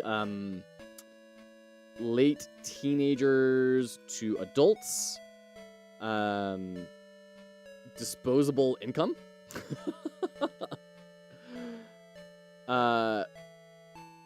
But then also, we need to really include the multiplayer aspect. Plays in a group of friends, right? these are all things that are going to target things. Now, if we had like a research firm, we'd be able to get a lot more into detail about demographics. But I'm making guesses. I don't want to get too specific. I think we can leave it there and you kind of get the idea. These archetypes from that one side about player motivations. They are not, but they probably overlap a good amount. Are you talking about the Bartles player types? These are not Bartles player types. I'm not the biggest fan of Bartles player types. I think they are very outdated, frankly. Killer, Achiever, Socializer, and Explorer. I think that's... Bartles player types was created back in the 80s. And I feel this is a representation of that, right? I don't think this is an accurate representation of the gaming landscape as we see it. This is something else? Okay. Player motivations. GameAnalytics.com. Ooh. That sounds official. The 12 gamer motivations. There are 12 gamer motivations. Action, social, mastery, achievement, immersion, creativity. I still think that's missing stuff. I don't think a lot of these models have been updated to account for cozy games. So I think a cozy game, you could argue it's for immersion and creativity, but I think it's totally different. I think it's something completely separate from what it is. What if I want to make games that feel like games from the 80s? Well, honestly, I would still recommend keeping an updated look, because if you look at something like Bolt Gun, right? Warhammer Bolt Gun, that was definitely meant to mimic those games from the early 90s, those boomer shooters, but they didn't forget all the progress that we've made in the intervening years. So the key is to take what we have learned and then apply it to what you're trying to accomplish back in that time frame, right? Quantic Foundry stuff. Yeah. There you go. Quantic Foundry. I mean, this is cool, and I think this is good. I think this is a lot better than Bartles, to be fair. I think it's way better than Bartles and more complete. I still think it's incomplete. My 2 cents. Also, it doesn't really explicitly tackle emotions, which still gets my goat. Like, oh man, I see this all over the place of like, oh yeah, we want action. We want, like, no, you don't want action. Full stop. You don't want action in your games. You want the feeling of action. And that feeling of action is going to be different. That's why adventure games, like, very little adventure in them, right? It's become the term for point and clicks. That came to describe a certain emotional category. And my opinion is these are all pseudonyms for emotions. More to it, they give you a name for combinations and such. Sure, fair. Same with challenge. You want there to be just enough challenge that your player feels smart. That's the thing, right? Captain Coder? Absolutely. I'll agree with you 100%. I don't care how logical of a puzzle game that you're making. You are not making a puzzle game for computers. You're making a puzzle game for a person, and a person wants to feel logical and smart. So you have to hit that emotion, right? You can't have a puzzle where they don't feel logical and smart. You can have a puzzle game that is what's 1 + 1. That's technically a puzzle, but they're not going to feel what they need in order to make that an intriguing puzzle, right? That's why right at the very top of this GDD, right here in player experience, what is your key emotion? What is the emotional experience of playing this game? Why are people going to remember your game in 10 years? Because our emotions are what drive long-term memory. There's a lot of smoke and mirrors to game design. It's about what it seems like. It's true. And design in general, to be frank. Once again, I've been a product designer for over 10 years. It is one of the most pompous industries I have ever been able to experience. But I think the simple fact of the matter is, if we really truly understood at like a core analytical level what is good design, we would be surrounded by a lot more good design. But at the end of the day, design is a human thing, and it requires a lot of intuition and experience that gets built up over time. And it's different for everyone. So, there isn't a key to success. There isn't a one way to design something great. it's all going to be subjective, and it's all going to be based on the context of the time that it lives in and whoever gets to observe it. All of these things are this vast, complex, interconnected web of stuff that you can never truly 100% account for. It's why really good businesses don't talk about, we have designed something that we guarantee is going to be incredible, but they talk about minimizing risk, because that's what design at its core is a lot of what it deals with. It's about minimizing the risk that people are going to misinterpret something, or they're going to miss something, or that the thing that we're building is not going to hit what we are hoping it is going to hit, right? It's about minimizing risk, but there's always going to be an element of risk, no matter what. And that's going to vary based on the individual that perceives it. I don't quite understand this section then, because it feels like at its core, it goes back to the emotion. So this is getting a little bit more complex, Zaft, and it's not just Jam Biscuit, hello with the raid, good to see you. We're talking GDDs right now. We're making templates for the game jam, for resources for people. So the reason that this is different, Zaft, is because we start getting into goals, attitudes, and behaviors. You could argue that goals and attitudes are maybe emotions, but I would argue that they're different. A goal is something I want to accomplish, something I want to have happen. That can in turn spur any number of emotions, right? You could have a goal of defeating the Dark Overlord, and the feeling is accomplishment, and that's what we're trying to drive in the game. It could also be a feeling of loss or sorrow, and now you have a very different game, right? Good to see a symbol, and then that compounds more and more when we start getting into attitudes and behaviors, and so then this becomes a good roadmap for design when we move forward of how do we, when we have equally viable options to choose from, what is our North Star? How do we go back to something that can break the tie for us? Good to see you, Anonymous Freak 137 and Jambus. You walked in right in the middle of a big discussion. Symbol 24, thank you so much. Good to see you. What is that, a transformer? That's incredible. Wow. Bumblebee, nice. Is it okay if I ask a question? Absolutely. Tianawa. God, I'll get that someday. Absolutely. What have we done, Rajakai? Good to see you. Yeah, Jam Biscuit, feel free to raid and run. But if you'd like, we'd love to hear how things are going. How is your project coming? Are you in my spreadsheet? You've got to be, right? You've been in here a bunch of times. Yeah, how's your Magic roguelike going? Inquiring minds want to know. Okay. So behaviors of an optimizer, they're going to compare every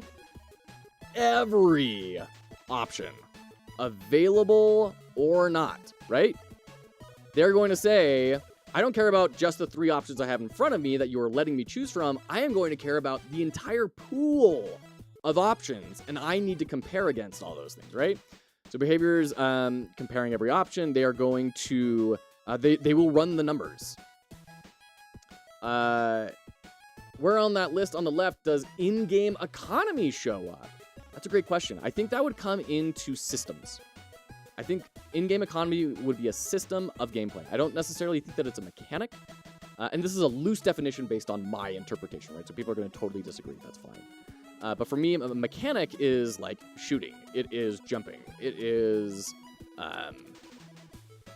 leveling up. Those are mechanics. Those are things that the player leverages to interact with the world. An economy is something that just kind of exists outside of it. So like the mechanic that ties into the economy would be going shopping, right? But then the economy is going to have its own rules outside of that shopping experience. That's kind of how I conceptualize it. Good to see you, Shiloh. How you doing? Fellow hat man, yeah. So, fun story. I started doing these hats because Foolbox said I, with the bow tie and everything, reminded him of Matt Smith, Doctor Who. And so then my wife made me a fez that I could put on whenever Foolbox came in. And then people started asking for more hats. So we started putting on more hats, and that became like a thing on the channel. And then 3 months later, someone said, "You're copying Captain Coder." I was like, who's Captain Coder? I don't know anything at this point. What's going on? And I looked it up, and I see the streamer that's averaging like 100 plus viewers with a stack of hats, and I thought, well, I just hope our paths never cross.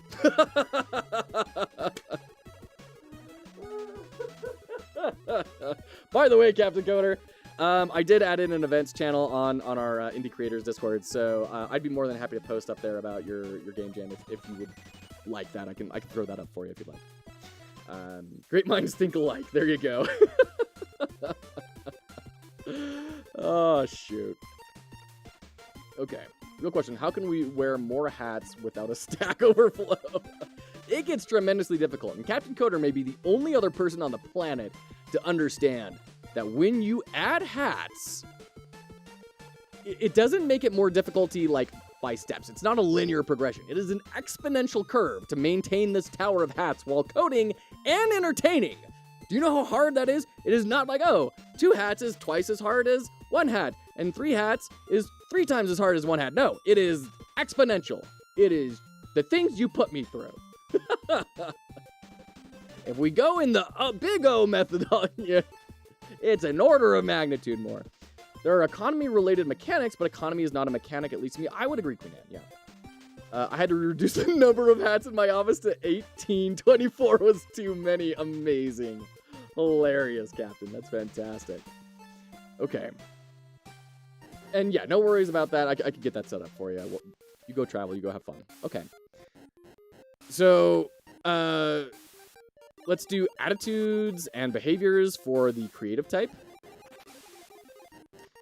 Their attitudes are going to be, I want something that feels unique. I guess that would be a goal, wouldn't it? Their goal would be to feel unique.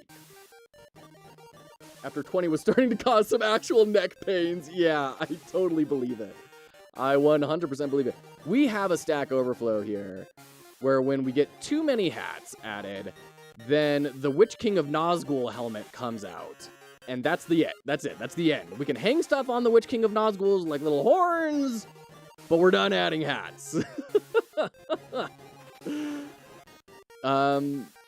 Asked if he had 6, he counted 10. Deception.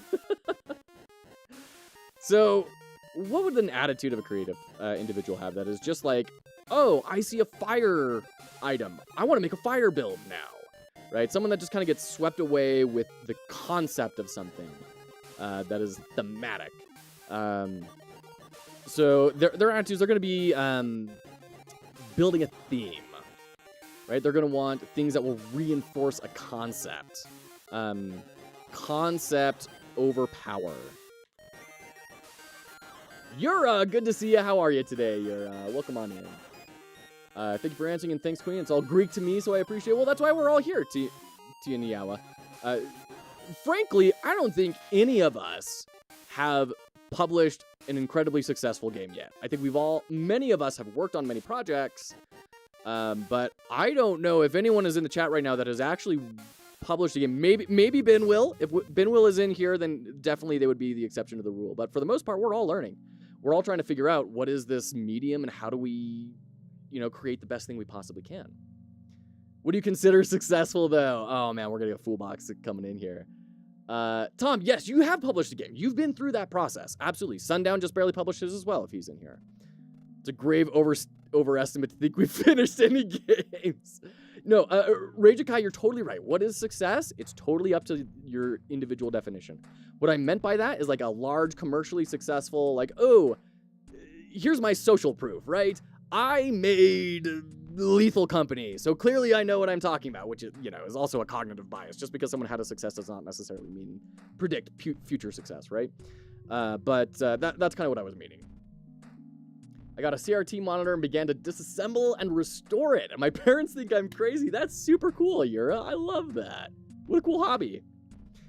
Okay, this is taking too long. We're gonna go to behaviors. So they will skim options for thematically related keywords. So now, as a designer, if I'm a UI designer, I come in and I look at this GDD, I'm like, oh, they're going to be skipping options for thematically related keywords. I should make sure that those keywords are very easy to find and very clear. Not even just in highlighting the text, but maybe adding iconography, right? We want to make that skimmability a lot higher. Best I can get you is 3,200 lifetime units on Steam. Hey, that's pretty dang... How many of us would love to have sold 3,200 units of a game? That's a huge deal. Game dev definitely seems like an incredibly difficult field to break into. It is tremendously difficult, And boy, I've been looking around at job applications for game dev, because I like to stay on top of things, and especially when people are saying that they're applying to studios, I want to know what is it like to apply to a studio, right? And boy, the horror stories I hear people say, like, I show all of my projects in school, I show all of my game jams that I've done and teams that I've led on game jams and stuff that I've built solo, and they say, yeah, but have you worked on any real games though? Like, well, no, I just graduated, or no, I'm trying to get into the field. But that statement, have you worked on any real games though? God, I hate that. Hiring in tech is like my biggest pet peeve, because it's so dehumanizing, and it is just filled with horrible cognitive biases. Oh, jeez. And then, yeah, lots of job descriptions are like, we don't count game jams, we don't count solo projects, even a solo project. So, like, someone who made a really great solo project and sold millions of units, they don't qualify for your junior or mid-level position? Like, really? Game was only $2. Vampire Survivors was $3. Price doesn't matter. Even harder if you want to make money. Yeah, for real.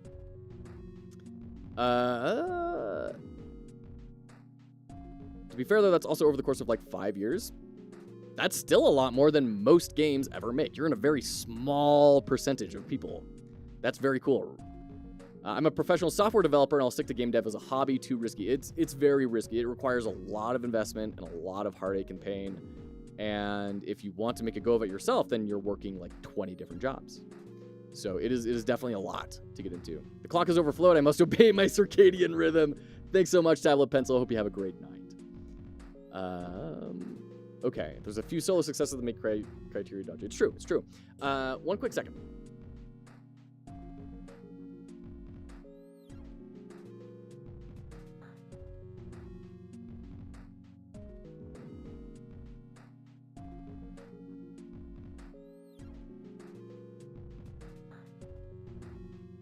We got the junior dev with us now. We got the baby delivery. Junior is in, absolutely. How you doing, little fella? How was the party? Was it a good time? Yeah, was it kind of overwhelming? Oh, thanks, Shiloh. We'll see how long people decide they love it with the... One quick second, actually.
We did it. We're good. Yes, you can see the doggo down there. Yes. That's Artemis. There you go. Okay, we made it. Hello, I'm Programmer Jeff. Hello, so good to see you. How are you today? Okay. Woo. Ragekai, hilarious. Oh my goodness. Okay, y'all are fantastic. You're all super patient. Thank you. Man, my hair does not like this hat. Hold on, I gotta restructure the hats. Because the simple reality of content creation is, if you don't look at least somewhat okay, people are not going to come in. And that fedora is a little rough as the base hat. because it slips and slides, and the hair goes everywhere. All right. Whoa, all right. The adventure had a solid. That's a good one. All right. You, and then. Oh dear. Oh dear. Okay. I know. The hats may be on a bit of hold for just a sec until I regain the use of all of my limbs. Honestly, this seems like the normal relationship between a junior and a senior dev. Amazing. Just got off work, chilling. All right, right on, Programmer Jeff. Well, you take some rest, all right? You take it easy. You gotta chill those brain grapes to get ready for some more OpenGL work. You're doing good work over there. You're pushing the entire field forward in astonishing ways. All right. Okay. Oh. Oh. Okay. I hear you. And plug. Plug. There we go. Sorry about that, everyone. Okay. You have a great beard and a head of hair. I'm jealous I only have a beard and I wish I could move it up top. Very cute, Shiloh. Thank you. This is a great comedy routine you've got going on. What's the first game if you would have a CRT? Well, the first game I would play if I had a CRT in front of me? Obvious, the original Prince of Persia.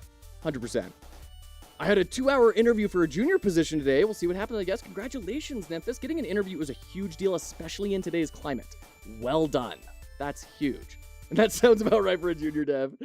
Oh, shoot. Yep, yeah, we got the bottle loaded up, though. And then if he's crying this hard, my guess is he's going to fall pretty straight asleep after he's done eating. Okay, where are we at? Behaviors. Right. Behaviors for the creative. They are going to...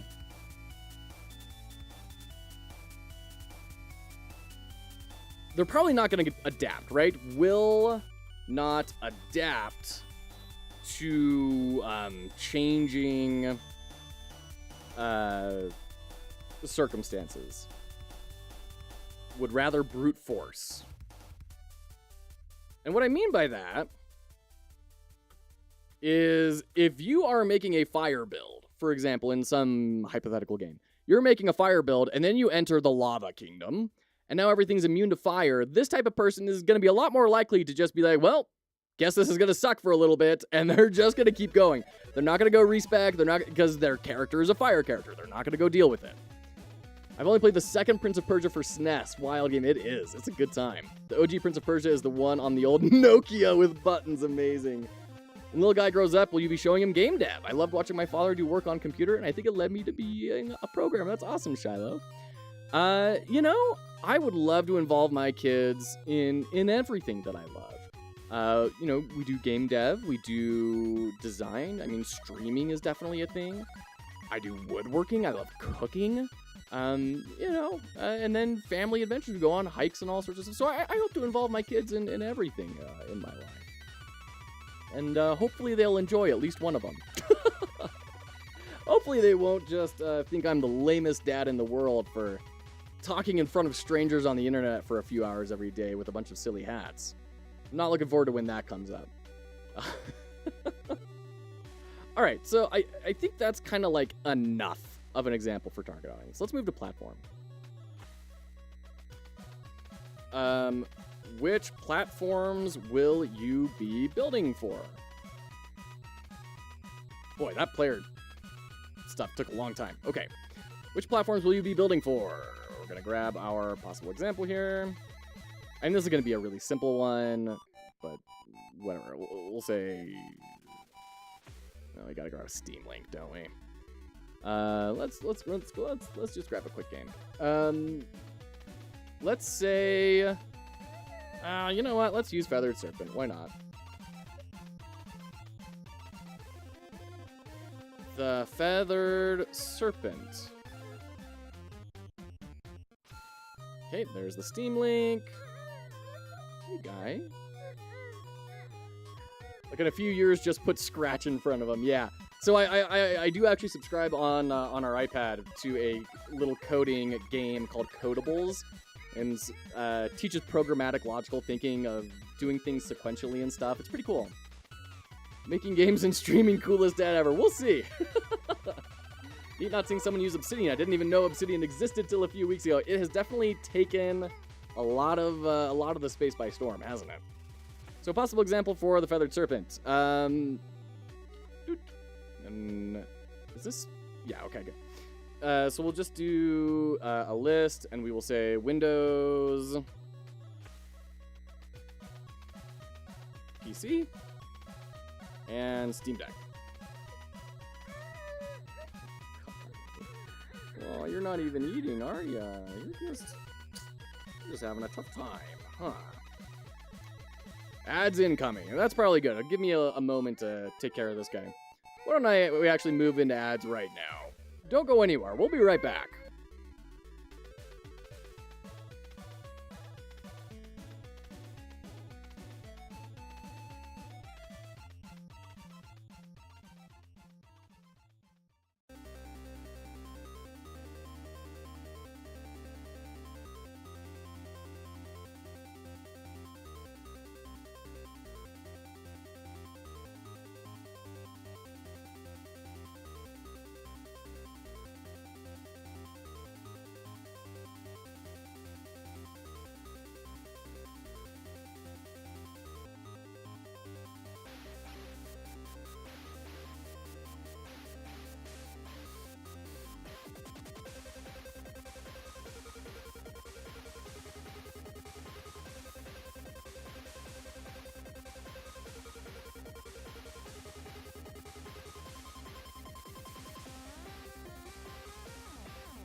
Okay, welcome back.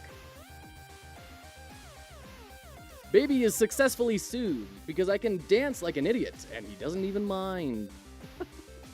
He just wanted the feeling of a nice, warm hug. Just getting nice into that harness. So thanks everyone for your patience there. Cube Miser, hello. How are you today, friend? It's good to see ya. Okay. So that's platform's super quick and simple.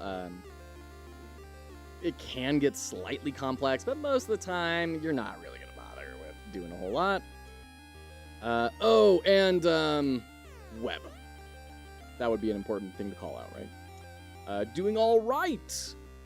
Well, I'm glad it's all right. I hope we can make that even better. I hope we can embiggen the cromulent nature of all right. End of the workday. Congrats. You made it. You made it. Well done. Well done.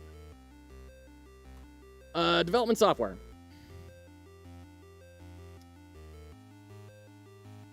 What tools do you have available to build with?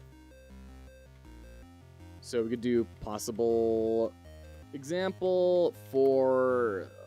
sheesh. What would be... this is a rough one because I don't And I guess I can go to the, like, Made with Godot curator. Then I can at least, you know, understand that it is made with that engine. I can write that down. You know what? Let's use Block Shop. Because I know that one. I've seen that one get built for long enough. I can throw that one down. Block Shop. There we go. Possible example for Block Shop. And then change the color once again. There we go. Oops. Okay. Down to 9. And then we'll reset all this. Okay. 10, 11. Gotta go for now. Hoping your template goes smoothly. Thank you so much, Queen Anne. Queen Anne, thanks so much for hanging out. I hope your project's going well. And I know you've been, like, refactoring it to kind of remove some, or adjust how the language components are brought into the game. I can't wait to see how that all goes and how you kind of navigate that. It's fascinating to me. Best of luck. It sucks that the CRT's plastic shell has so many scuff marks. I don't know how to get rid of them effectively. Right now I'm just using sodium bicarbonate and a toothbrush. Works, but not that good. Any of the chatters have a better idea? Oh, man. There's got to be, like, restoration channels for this, right? There's got to be CRT restoration channels. Because I know there is for, like, antique tools. Yeah. Yeah, there's, like, vintage TV repair by the 8-bit guy and everything. Yeah, absolutely. Yeah, that's where you gotta go. That's where you should go, Yura. I have thought about getting into that sort of a space as a hobby every now and again, because I don't have enough hobbies. But I think it would be really good to teach my brain to be okay with calmer moments and cleaning. Like, detailed cleaning has always been difficult for me with my brain, because, like, that feeling when you scrub something once and it's slightly gone, it's like, okay, you just have to keep going for a long time. Oh my gosh, my brain hates that sort of thing. So I think it would be helpful to kind of condition myself. A dad who needs more hobbies, I call lies. Yeah. That's why I haven't done it yet. Sorry, Missy, your hair is just so long. I didn't mean to step on you. Hi. Yeah. Yeah, you're a good doggy, huh? Okay. Development software. So we're going to list out Godot, A-Sprite. I don't even know if Foolbox uses anything other than Godot or A-Sprite, right? I think it might just be that. I have to get more data on the new system still, but we're probably going with a more item-centered approach, like you're an archaeologist. Okay, kind of Dark Souls-y. Very cool. Awesome. Can't wait to see it, Queen Anne. Very rad. All right. There we go. That is the introduction. Done. Let's go into the gameplay. How does the Boxman do music? Ooh, that's a good question.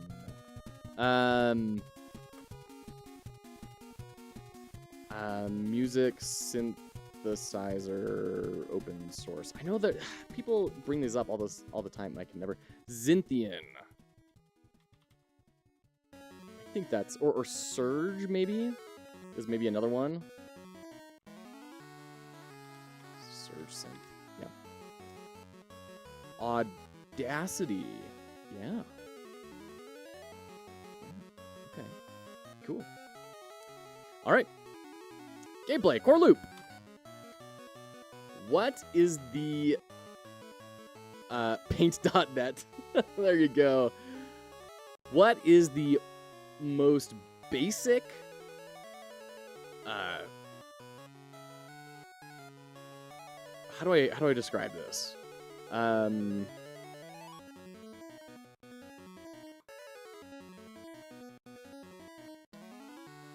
you could say primary system. I want to indicate something a little bit more than that, though. Mario Paint for SNES. That would be a legend. Amazing.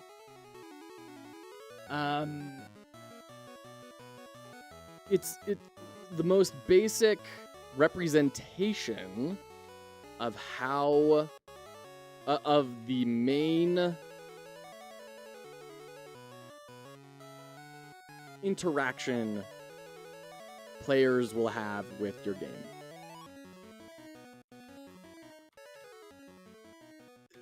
I'm not 100% satisfied with that, but it's like, it's kind of okay, right? All right, possible example. Let's find a good one.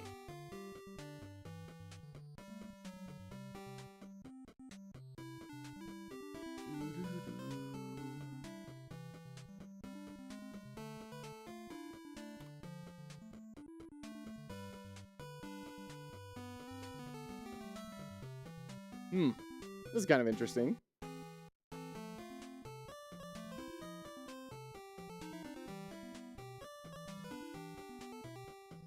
This is an interesting website. I don't think this is a core gameplay loop, but this is a cool representation of intersecting gameplay loops. That's kind of neat. That's a cool little way to describe that.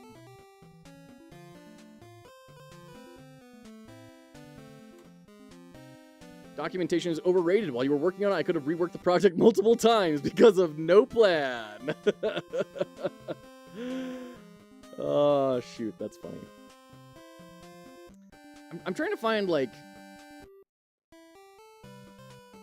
an example of something that's really, really tight and simple.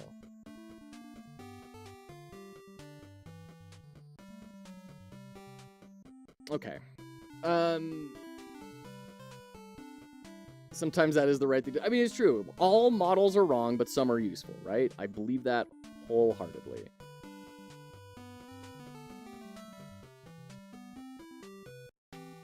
Let's do, yeah, sure, let's do 20 minutes till dawn.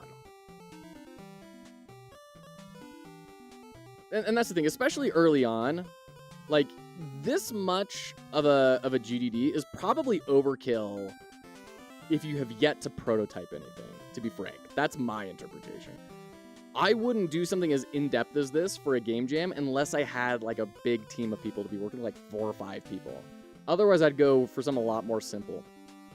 But once we kind of had a clearer idea of what's working and what's not, then we really do need to start defining things, and then, you know, you start writing it down in more detail.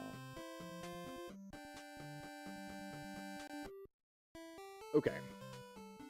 So this is 20 minutes till dawn.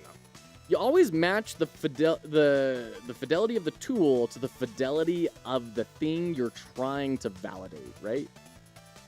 Or trying to communicate. If you're trying to communicate an epic where there is this massive amount of character progression and everything, you're going to go do, you know, the Odyssey. If you want to invoke a singular emotion, you're going to go do a poem, right? Camera's a little bit off. There we go. Okay, 20 minutes till dawn. What is that core loop? The core loop is 10, 11.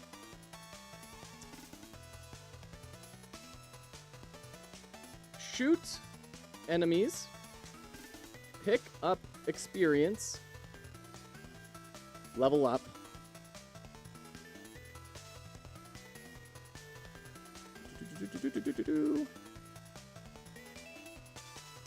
I'm going to change these to arrows. Shoot enemies.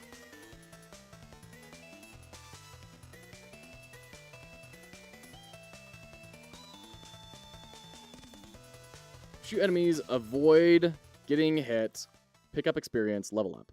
And then it loops back into shoot enemies, right? That's as simple as walk in circles and shoot for 20 minutes, the end. Yeah, I mean, really, I mean, that's a perfectly fair representation, right? Theme. Note how this is not talking about, oh, there's going to be different builds and the way you level up or the way that you shoot or all the movement tools available to you to avoid, like, none of those are being represented here. It is just, like, at 1,000-foot level, what is it that the player is going to be doing? Okay. Theme.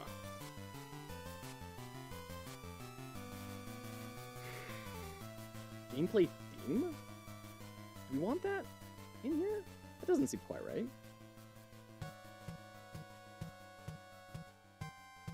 I think I have changed the structure of this from our inspiration sufficiently to where, yeah, this is like narrative theming and everything.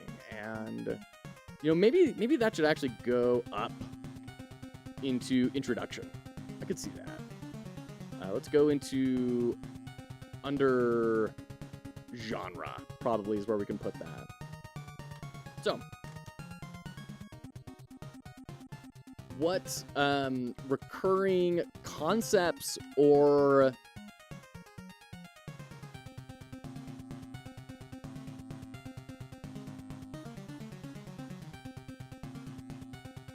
issues are present?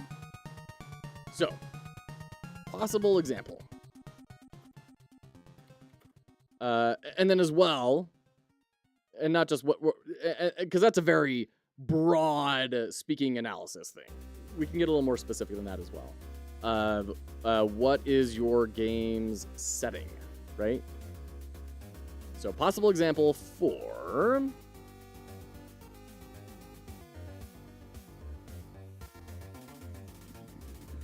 let's do Warhammer Vermintide 2. That'll be a good example.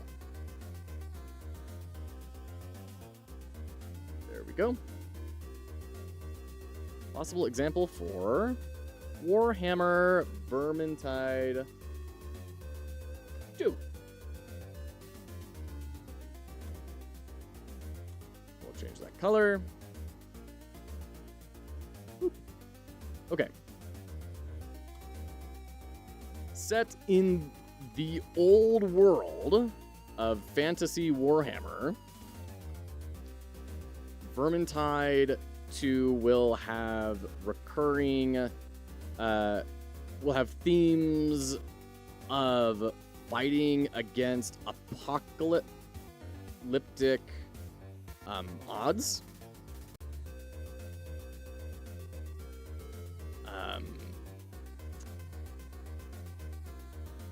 I don't want to just say grimdark because I feel that that's kind of like a cop-out. I feel we can be more evocative than just saying grimdark, because it's Warhammer.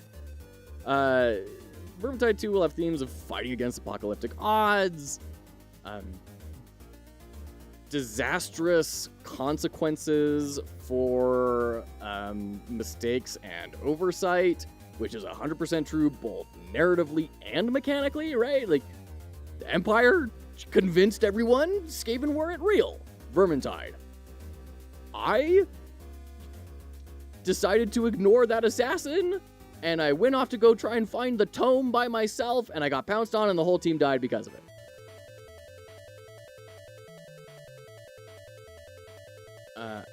And individual power. Because that is also certainly true. But there's also something to be said about teamwork, right? Because both the AI, the enemy, the PvE side, is using teamwork to overwhelm the players, but then the players are leveraging their own teamwork to combat that. So I think that's appropriate here, and individual power, there we go, as well. Okay. Let's go back down to our mechanics. So now we have our primary mechanic, right? And I think we're going to do this whole thing for one game. Primary, secondary, tertiary mechanics, we'll do all of that in one game. So how does the player interact with the world?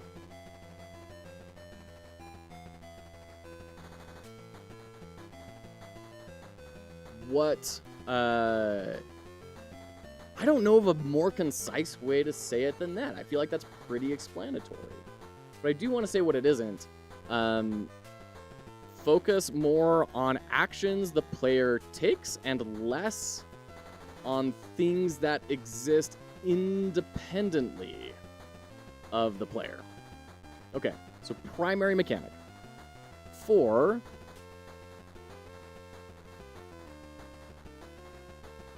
let's see, what would a good example game be that has like a primary, a secondary, and a tertiary mechanic?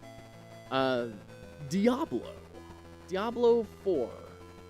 And AAA games are usually going to have quite a lot of layers. If you go to indie roguelikes and stuff, you're probably not going to find as many rich primary, tertiary type sort of arrangements. But AAA have enough people that they can dive into stuff like this.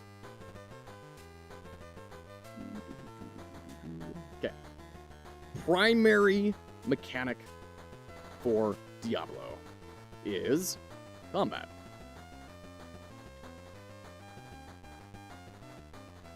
Bar none. I do not think there is a viable way to say that it is not that, right?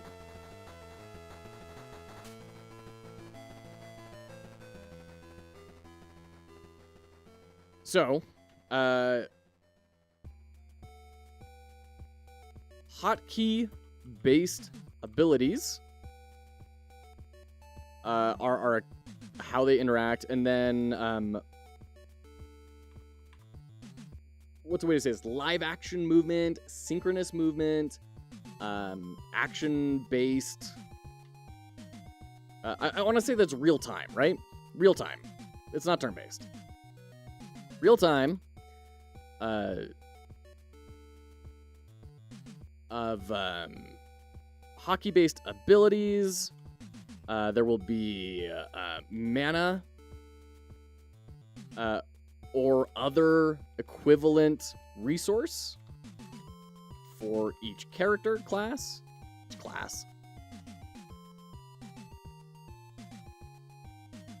And then, I mean, what else? I mean, dodge. They've incorporated dodges in Diablo 4 and Diablo 3 once it moved to consoles. Dodge with iframes. And you could go a lot more in depth on this, right? You could start detailing out, how many iframes there are and at what point of the animation they trigger on, etc. For the purposes of this template, we are going a bit broader than that. But if you were a game designer in a AAA studio, it is expected that you are going to have those frames ready to hand off to a developer, where you say from frames 21 through 35, the player is invincible. And if you have a scoring mechanic, it is expected that the designer works out that formula for how that scoring works. This is not enough to hand off to a developer at a AAA studio. You need to get incredibly specific. Okay. That's primary combat. Secondary would be character progression. So there will be branching skill trees. In Diablo 4, each skill tree is kind of thematically organized. So multiple themes of abilities in each tree, in each class. Modifier upgrades to each purchasable ability.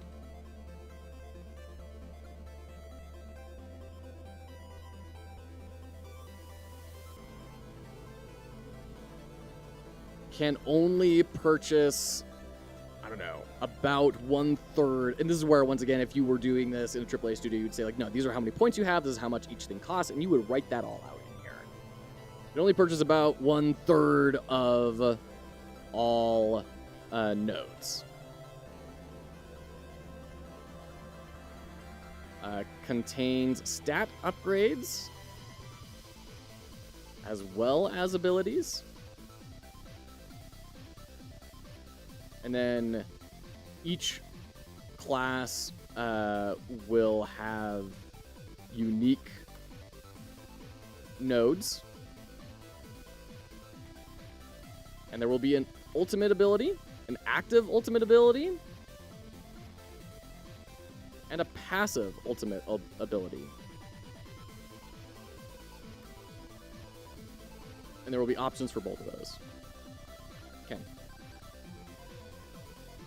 Let's put that up with the other one to kind of chunk. These are the types of things that are in there, and then these are kind of how they interact. I think that's close. I mean, it's good enough for jazz, right? Tertiary. I would argue this is the shop, right? This is the crafting, it's equipment. really. And that goes to show there's probably a quaternary and a quinernary of like going to the store, crafting, synthesizing equipment. There's also overworld exploration. There's the questing system. Like, all of these things tie in, and this is why design, especially at AAA studios, is a whole lot more than, hey, I have a good idea. Because you need to get incredibly good at getting very granular and keeping a very large system in mind at once, and being able to communicate that and understanding how changing one thing over here is going to impact something way on the other side of the spectrum, right? It is way more than just, I got a cool idea. Okay. I don't know, 15 total equipment slots, and could detail all the slots here.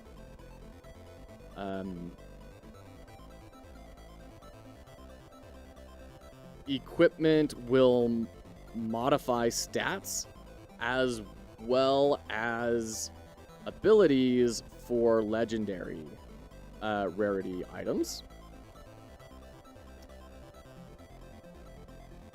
We'll have what? Common, rare, common, magic, rare, legendary, unique. Have 5 different tiers of rarity. Common, magic, rare, legendary, and unique.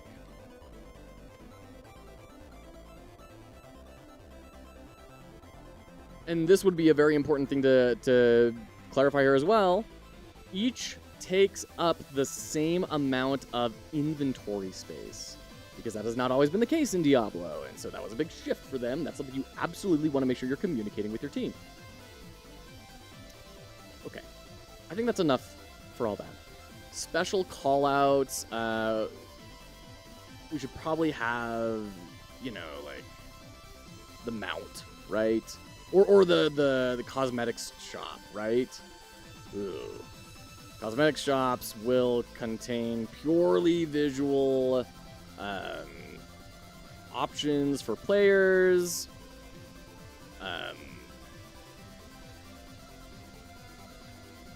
Must be able to earn currency in the season pass,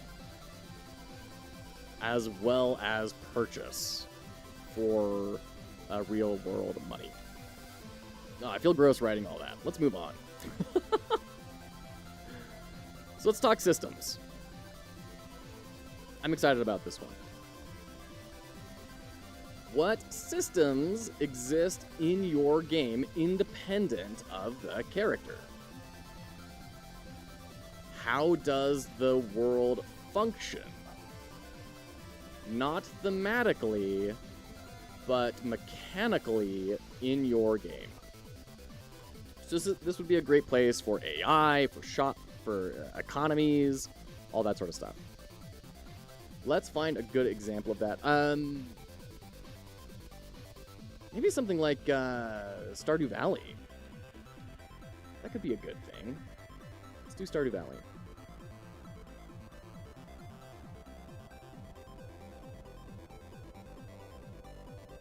Possible example for Stardew Valley.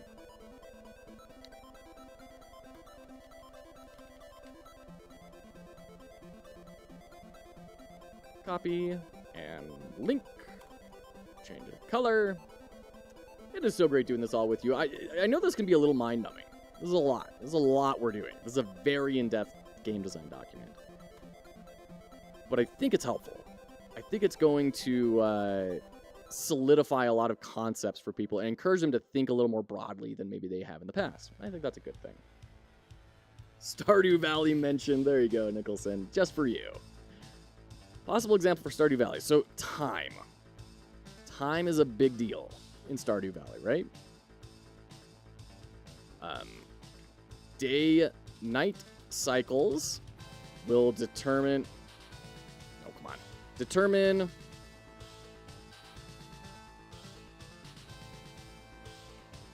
Thank you. Will determine how quickly crops... Or when crops grow, ideal or where villagers are, and more, right? I haven't actually played Stardew Valley, so I don't know a whole lot more than that, but you get the idea. We have economies. Crops must have an inherent value to be leveraged in selling. You're like the only person that hasn't played. I know. I own it. I have yet to play it though, because it's not. I don't love cozy games. They're just not for me. Cozy games I find deeply frustrating and deeply stressful. I wish that was not the case, because I hear nothing but stellar things about Stardew Valley, but here we are. Enemy AI. Enemy AI will be simple. Oop.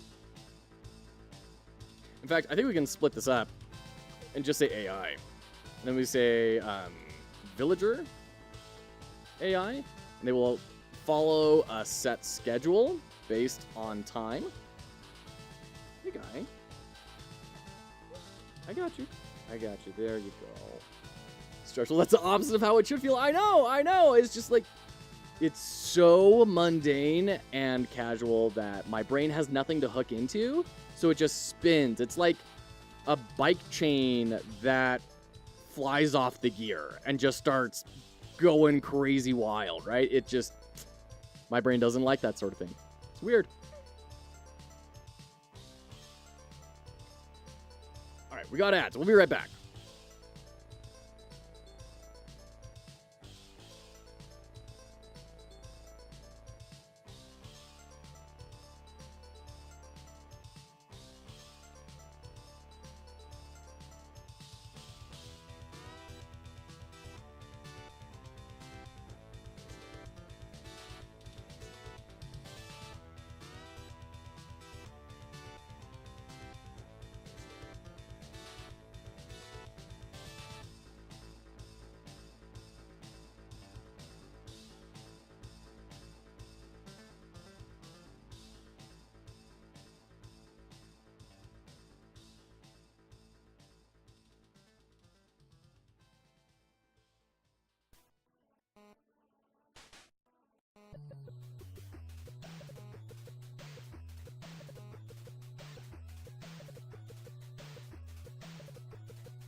And welcome back.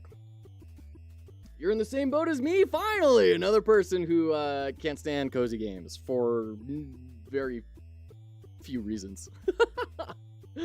Okay. Enemy AI is simple, because Stardew Valley is not about the combat. It's kind of just there to be a thing you can do. Should facilitate the action of taking a break from farming, but not the focus. And this is where you could detail each enemy's simple AI, right? And up here, could detail each villager's routine, right? Oh man, and we haven't even talked about writing style. That's another thing that you could probably add in based on your game. Oh, geez. There's a lot of... Turns out, games are big, complex, interconnected beasts that take a long time to build. I play games exactly to get a level of intensity that shuts my brain off. Yes, cozy games' relaxing nature leaves too much capacity free. Exactly. My idea of cozy as truly relaxing is 1 minute chess. That's awesome. Okay. I'm 100% right there with you, Zap. I know exactly what you're talking about. And then for flows, we're going to say diagram out how these systems will act.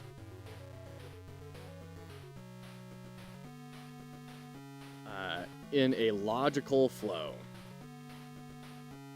And then I am just going to copy and paste an image from over here.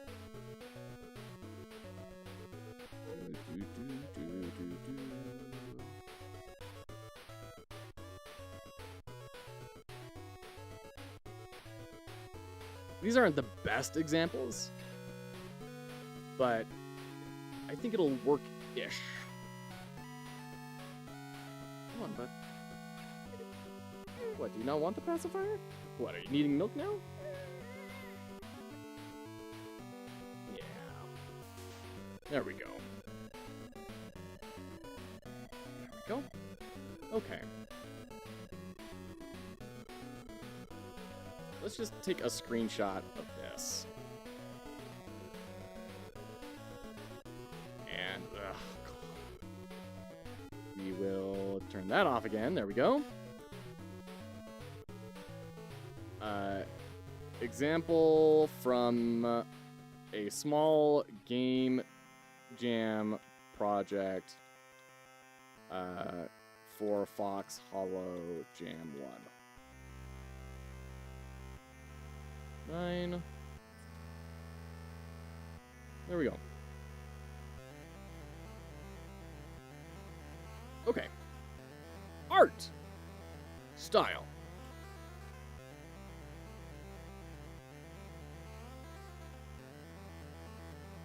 What is the visual theme for your game?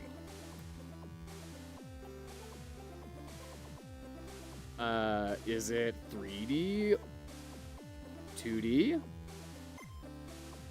or 2.5D?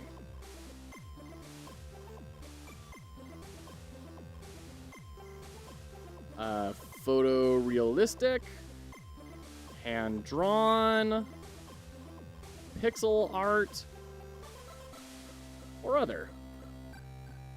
What style? I mean, that's repeating it as well up above. Let's find a game with a really unique visual style to kind of really showcase this. Doolard, thank you so much for the follow. Appreciate you. How are you today? Welcome in. It's good to have you. Okay. Possible example for... What's a game with a really intriguing visual style that's not just like a photorealistic graphics, because I feel that's kind of self-explanatory. I want something that's a little more wrinkly. Ooh, we could do Pizza Tower. That is, love it or hate it, that is a very distinctive visual style. Pizza Tower. Oops.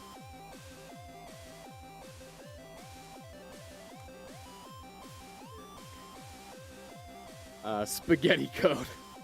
Started diving into game dev recently, trying to absorb all the infos. Well, thank you so much for hanging out here with us today, Doolard. I hope something in here is being helpful. Foxhollowgames is a charitable organization that helps people enter the game industry. So you're in hopefully a good place to be learning about this. We are writing this game design document. First off, we're doing a very in-depth, deep version that you would probably use after you've got a prototype that you feel confident about and you know you're heading in a pretty good direction. After this, we're going to make a much more scaled back and brief version of this. That's going to be a kind of pre-prototype, probably more appropriate for something like a game jam. And then we're going to try exploring these different ideas in more of a whiteboard type sort of document instead of this linear printed out in a 3-ring binder type sort of experience. So I hope something in here is going to be helpful. Okay. Possible example for Pizza Tower. How would you describe Pizza Tower's aesthetic? 9, 10, 11. Oops. And fix our text. There we go. Pizza Tower is hand-drawn I think is fair to say, but also pretty low fidelity. And what I mean by that is there's no aliasing, right? It's all jagged pixel edges, and that's very intentional, right? 53,000 overwhelmingly positive reviews. Wow. Good for them. I had no idea it got that big. Jeez. That is quite impressive. My heavens. Okay, little one. You ready for this again? Should we try again? Okay. Should we do the mute button? Okay. All right. So let's actually put some words on paper. Hand drawn. But hand drawn. Is it even hand drawn though? I mean, honestly, I'm more inclined to say pixel art, just like high res pixel art. What would it be, like 24-bit pixel art?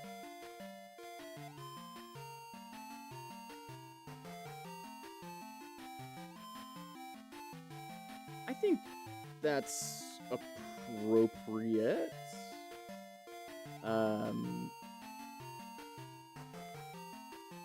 Pixel art genres. When you mentioned unique art, this came to mind to me as I literally just drew my first thing on MS Paint style. Automon! Oh man, yeah, I've seen this around. I'm always intrigued by this thumbnail. You know, this capsule image. And then I jump in and I'm like, oh, okay, I have no idea what's going on, and I bounce off. 142 very positive reviews. But yeah, I mean, that is an aesthetic. That's for sure. That is legally obligated to attempt to become the Automon champion. Oh, that's funny. Game is excellent despite the art. I mean, honestly, it seems like they're very intentionally wowsies, very intentionally going this route. I don't think this was an accident. I mean, God, the satire is dripping off of it. The art style of all time. Oh my goodness. Okay. Hand-drawn pixel art. Because hand-drawn is still kind of appropriate because it's not necessarily like splined animations, right? It's not like they put bones inside of a pixel art pose and then moved the bones and the computer interpolated the pixels. Like, these are clearly, for Pizza Tower, they're all very deliberately hand-drawn. Even though it is pixel art, those are not necessarily exclusive things, right? I mean, check this out. I gotta get rid of this dark mode extension. It is breaking things. But yeah, I mean, that is a very intense, very detail-oriented art style, even though it is exaggerated, maybe is one way to put it. Bombastic? There's another word that it's on the tip of my tongue and I can't quite figure it out. Hand-drawn 2D pixel art.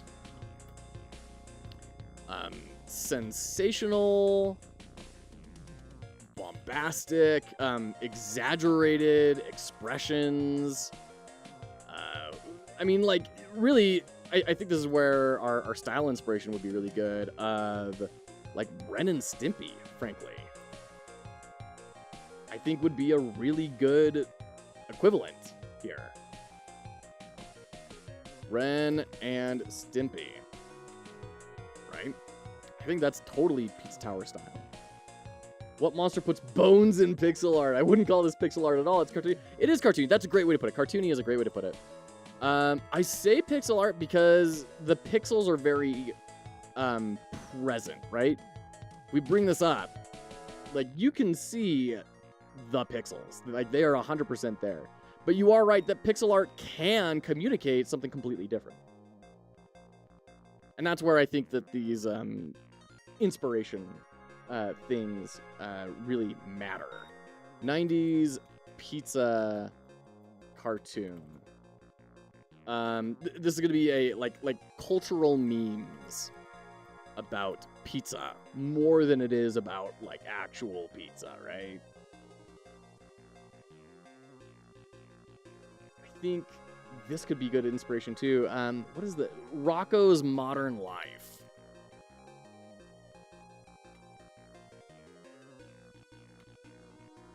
That's one I may have seen an episode of in my childhood. Oh no, all dogs go to heaven. Now I'm sad. I was just about to say Rocco's. There you go, D-Lard.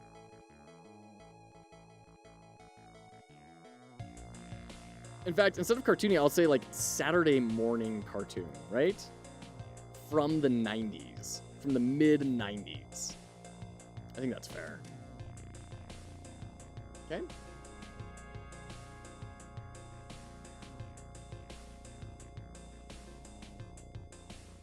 Very cool. What's next? Mood boards.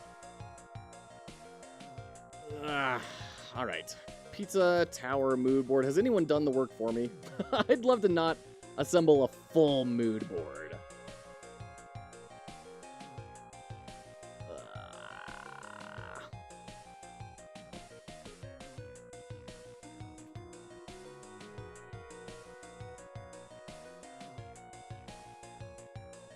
Okay, let's do this one. There's a mood board. Source. Studio Binder. There you go. Go check out their mood boards. I don't want to have to build a mood board. We've been spending too long on this already. Let's go. All right. Reference images. These are you could argue that this is very similar to a mood board, but it's kind of different. It's going to be things like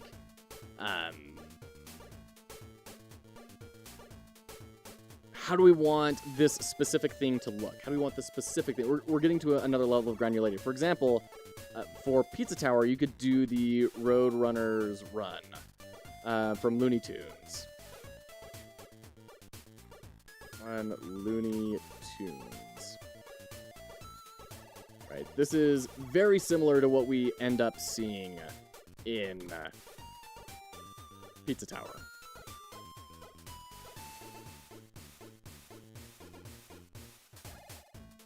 And then you can conjure, because even just with all this, even with all of the specifying that we're coming in with here, there's still a million different ways to execute on that, right? And this is a way to just kind of narrow it down even further. So if we do like a cartoon tower, right? You could come away from this brief and do something like this.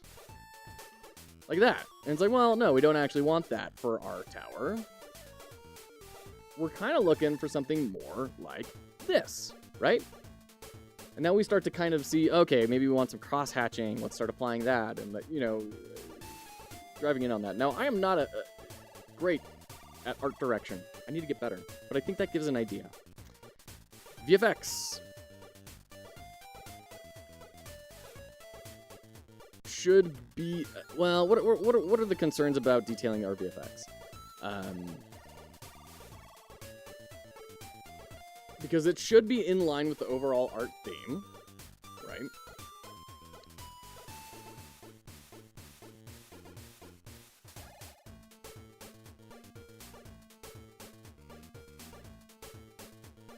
I mean, you could list out any asset packs you're using, but it feels like that could maybe be a different place. I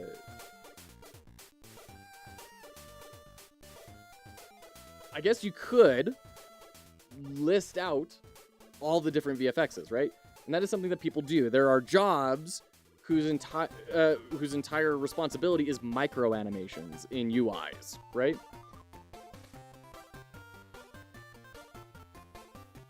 yeah. Where will VFX be needed? What types of VFX? And we'll just do some quick and dirty ones. So a dust kick up effect on full speed run. Full speed running. Dust kick up effect on full speed running and landing after a jump. Oops, jumbo. After a jump. We're gonna need like a punch bam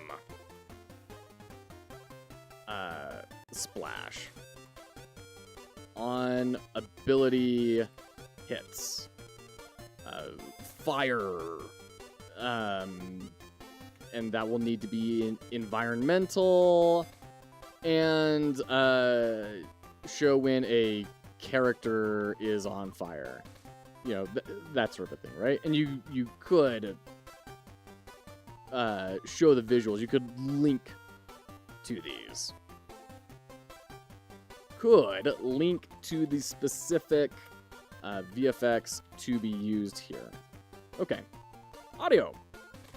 This is where I really don't know anything. It's cartoon stuff. Smear frames, squash and stretch. That's true, and that's probably a good thing to bring up. I almost feel like that should go up here, like under Saturday Morning Cartoon. Like, smear frames, heavy squash and stretch, all that sort of stuff. Okay.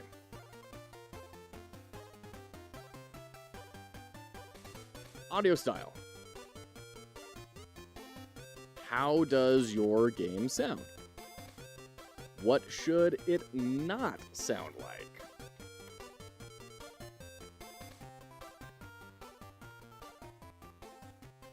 What would be a good game that leverages sound well? Not necessarily where sound is like the main mechanic, but just sound really works for them.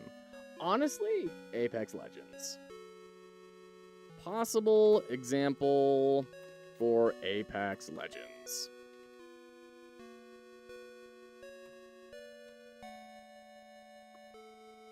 There we go. Oops. And then shrink this down. There we go. New line. This possible example could be, for example, everything should feel impactful. I don't think there's an understated sound in Apex Legends. Should feel impactful and distinct. Because every character's abilities need to have a very distinct sound. Like if you have two characters that use lightning abilities, you have to be able to hear the difference between which of those characters it is. Audio should be directional. So, if you can hear footsteps, right? Hear footsteps, direction, etc. Music should drive a feeling of suspense and danger. Not even danger, but suspense and action.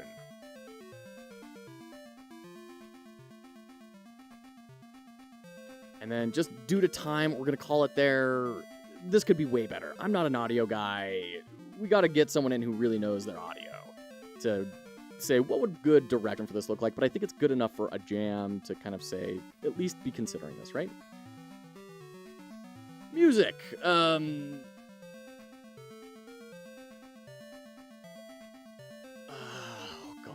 See, this is where I'm really showing my ignorance here. How should we classify that? What would be useful to a team to put in this, other than just like, this is the music that we are using? Or that wouldn't already fit in style, right? I feel like it kind of is already in style. You know? think it's kind of the same. Maybe not though. You could talk about like we need a lobby music. Should feel inspirational, encouraging, empowering. We have beginning of match music. Should be adventurous and suspense and oh dear. I like adventurous. I feel that kind of fits in. Middle of match could be very actiony, right? Lots of repeated beats that are high tempo. And then end of match, we move to suspense because now there's only 2 teams left and you're trying to cat and mouse find each other, right? You know, you can make an argument. Okay. Sound effects. Hey, guy. You waking up? No, I don't think you are. I think you're definitely still tired. So we need to have footsteps. We need to have ability sounds. We need to have gunfire. Let's do guns. Firing, reloading. We'll leave it there. This is very incomplete. Let's just add a ... Voiceovers. Character selection. Barks. The radial team communication menu. Victory lines. On kill lines, on revive lines, etc. Okay. Characters. We have playable characters. Include Mirage, who is a pompous showman. We've got Caustic, who is a scientist, obsessed with power. I don't know, that's probably not even accurate. Okay, narration. Is there even narration in Apex Legends? Does Apex Legends have an announcer? Legends announcer. Yes, it does. Zara Fazal. Well done, Zara. Okay. Narration.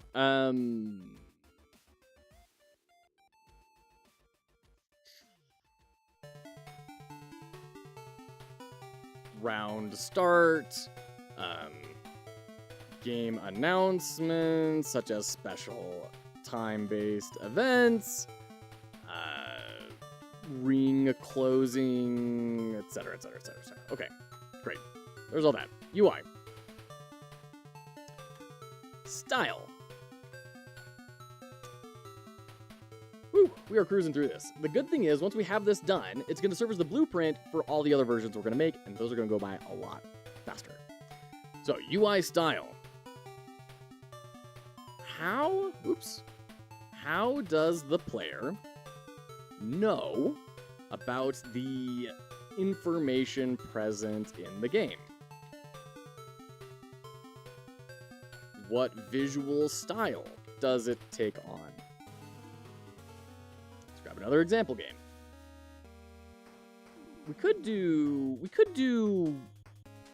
oh, not Dark Souls, Dead Space.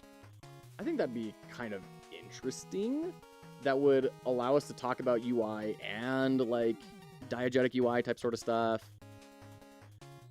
Possible example for Dead Space.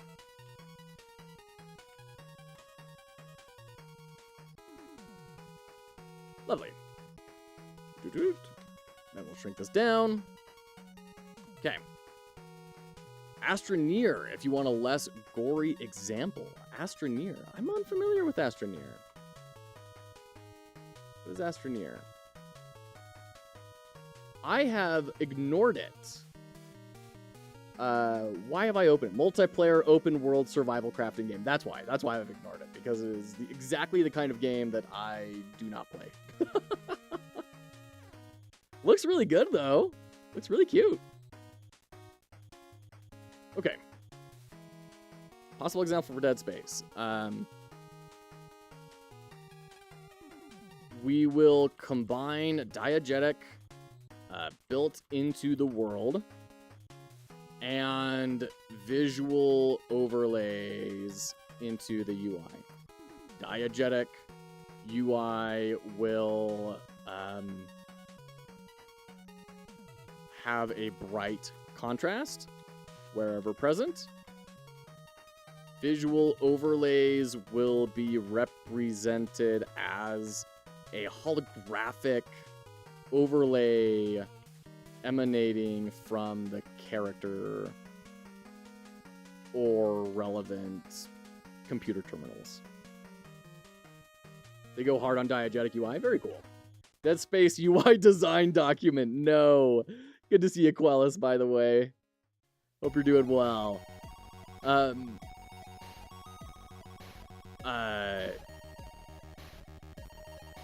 All UI elements will be in our teal color. And this is where we just need to grab a quick color picker here. What is that? Dead Cells, Dead Space kind of teal. It's kind of something like that. That's close enough. Grab the hex. Oh, this extension is going to be the death of me.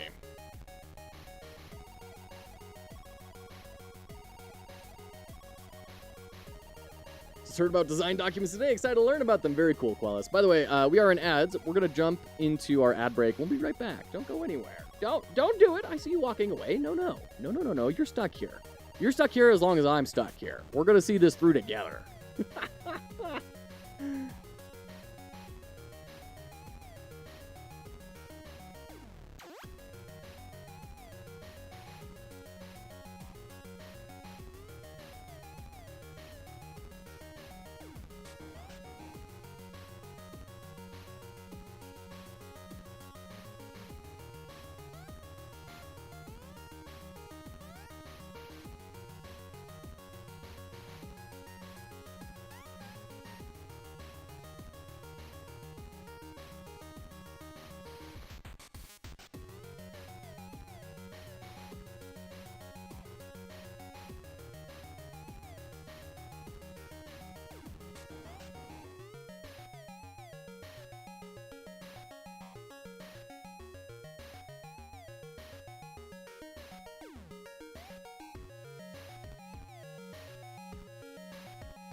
Okay, welcome in. Welcome back. Yeah, Quellis, we are, this was kind of inspired by this really great video, which you may have, that may be how you heard about design documents today. It's a really good video, about an hour and a half long for those who haven't seen it, going all over sorts of different types of design documents and how they go into a very long example of how they have leveraged it in their own project. It's a great video. I was watching this video where this guy was like, of course I had a design document. You need to have a design document for your game. And I'm just like, oh no. Yeah, I mean, that's obviously a pretty hyperbolic statement to say you need to have a design document for your game. However, it is really handy for many reasons. Okay. Will be in our teal color and non-diegetic UI will have a CRT scan line effect. Okay. Screens. This is where you would bring in mock-ups, right? I'm just gonna do the ones that I've already done for my stuff because it's fast. Okay. Boop.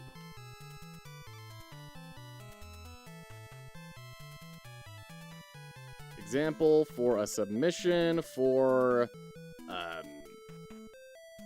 Fox Hollow Jam 1. Ah, okay. We're gonna export this and then bring that PNG in. There we go. Okay, lovely. Marketing. And we're gonna leave all these things as optional. People can dive into them if they want. I'm just not gonna. Well, actually, roadmap. I'll throw something in for roadmap because I did actually build that a very, very basic version, right?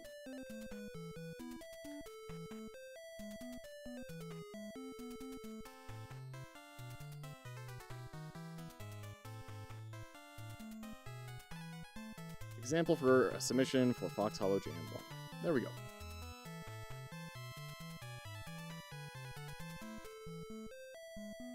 First 3 days.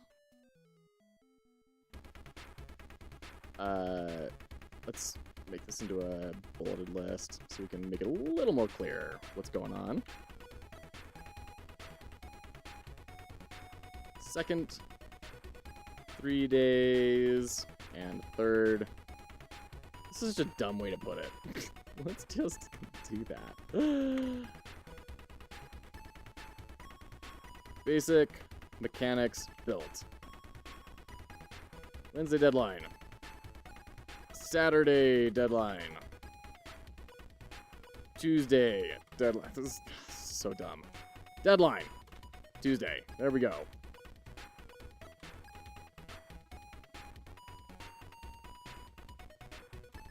There we go. Okay. All right. There is our 12-page, very in-depth, yet still very surface-level design document. You can see how these things become these massive tomes of knowledge, right? You can get incredibly in-depth on all of this stuff. And that's good, especially when you're working on a team. Like, you kind of need to have all that. Let's do a more pared-down version of this, though.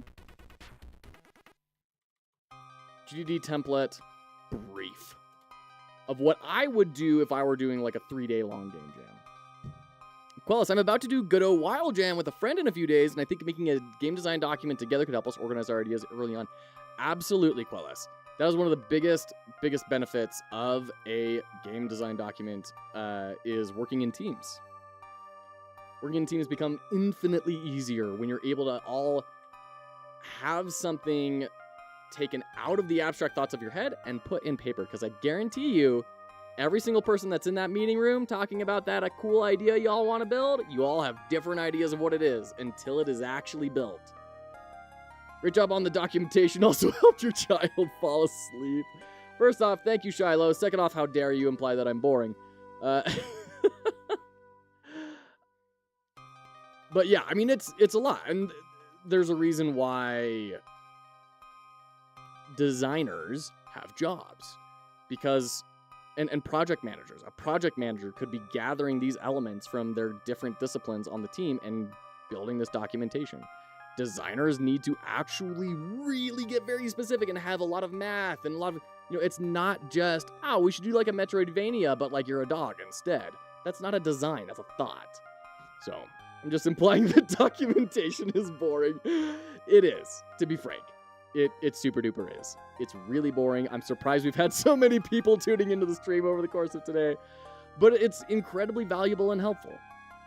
So sometimes you gotta do the boring things in order to, understand how to do it. So I'm thinking what we might do is keep all of the introduction for the brief version, but we're gonna trim down how much we discuss in that. We're going to keep everything in the gameplay, except for flows can still be useful. Art, I think, is good. Style and style inspiration. probably nuke the VFX. I don't know. Maybe instead of changing the table of contents, really what we're going to be doing is more than anything talk about showcase how you communicate things differently.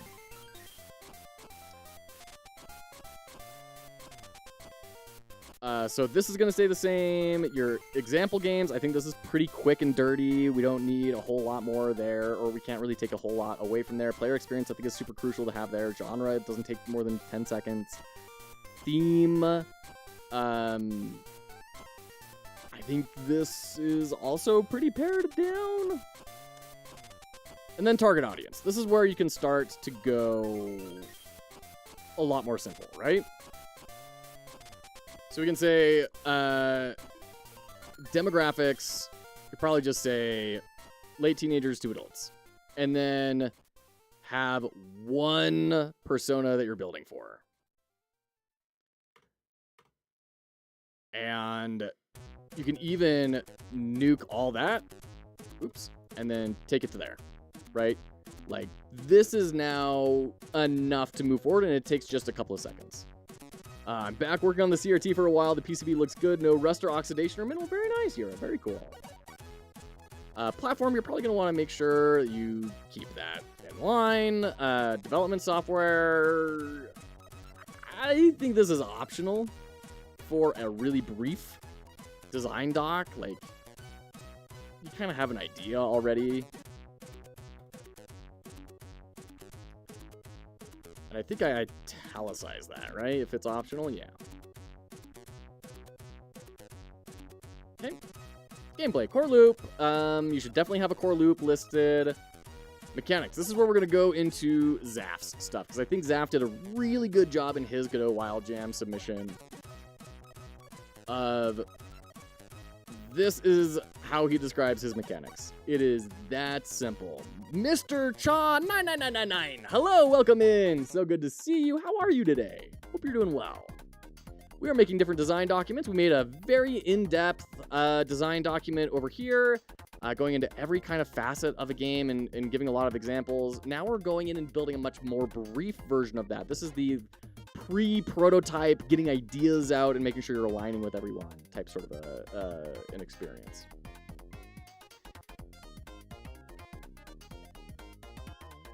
So this is where you would not detail out how many iframes you're going to have in your dodge, right?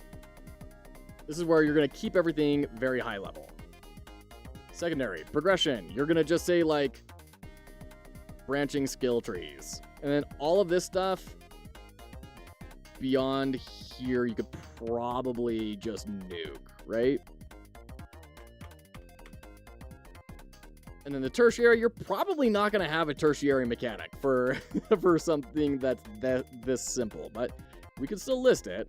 We'll just say we'll have different tiers of rarity. We're not going to get too in the weeds about this, right? We're not going to detail all the slots here.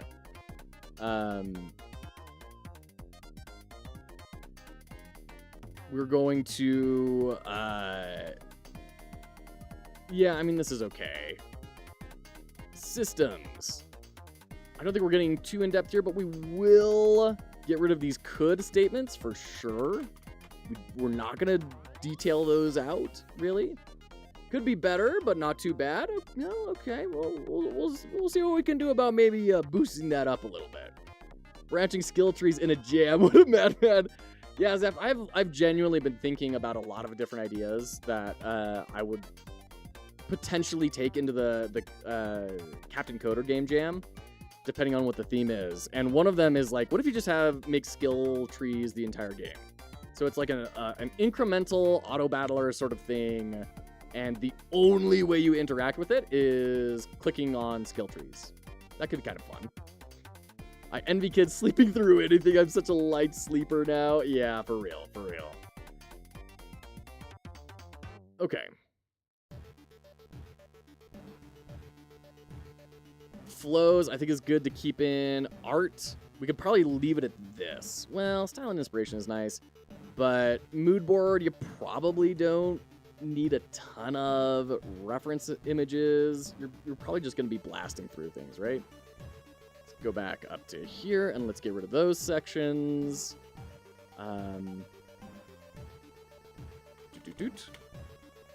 Audio.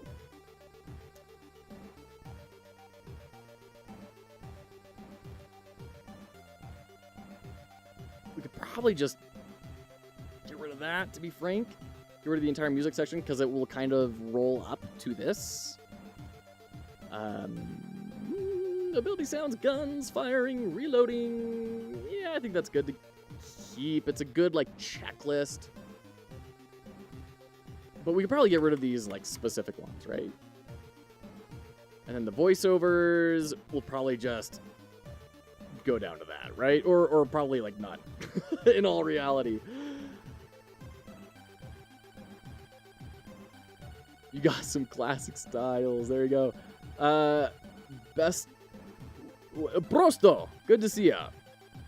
I don't know what that means. Before I say it, it doesn't lead to anything in Google. You've presented an enigma to me. Prosto, it's good to see ya. Stuff like this interests me. Currently low-end IT stuff, but programming is interesting as well. Oh, very cool, Mr. Child. That's awesome. Where'd you get the template? We're making it right now. We're stealing very heavily from this video on YouTube, which is kind of how this came up. And people were asking, like, do we really need to do a GDD for a 3-day jam? And we're trying to, kind of clarify what are these different things, you know? What is an example of a very in-depth GDD, and what's a very quick and dirty GDD?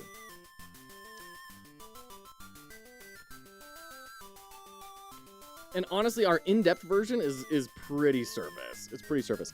Prosto, the Besto Linduco, I'm sure that was pronounced with the accent of 8 different dialects. But I Googled it, and I did not find a single darn thing. That's what I was saying. That's what I was saying. Okay. UI. This is something that we're probably going to be cutting down a bunch on. Like, this screen is too in-depth. It's too in-depth. So what I will do is grab my actual mock-up that I did bring in to the jam. Let's grab that.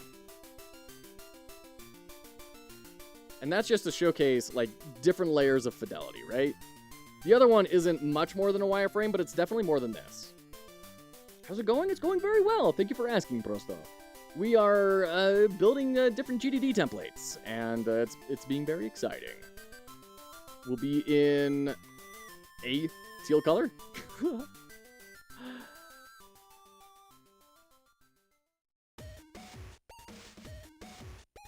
Okay. Cool. And then the in-depth stuff, man, I'm seeing, the more I'm going into this, the more I'm like, this is not in-depth. This is not in-depth. We need to have a disclaimer up front. Disclaimer.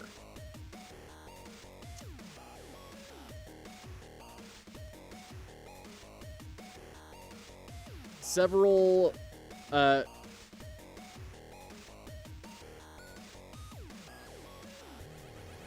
depending on project scope and team size, you can get much more detailed than this document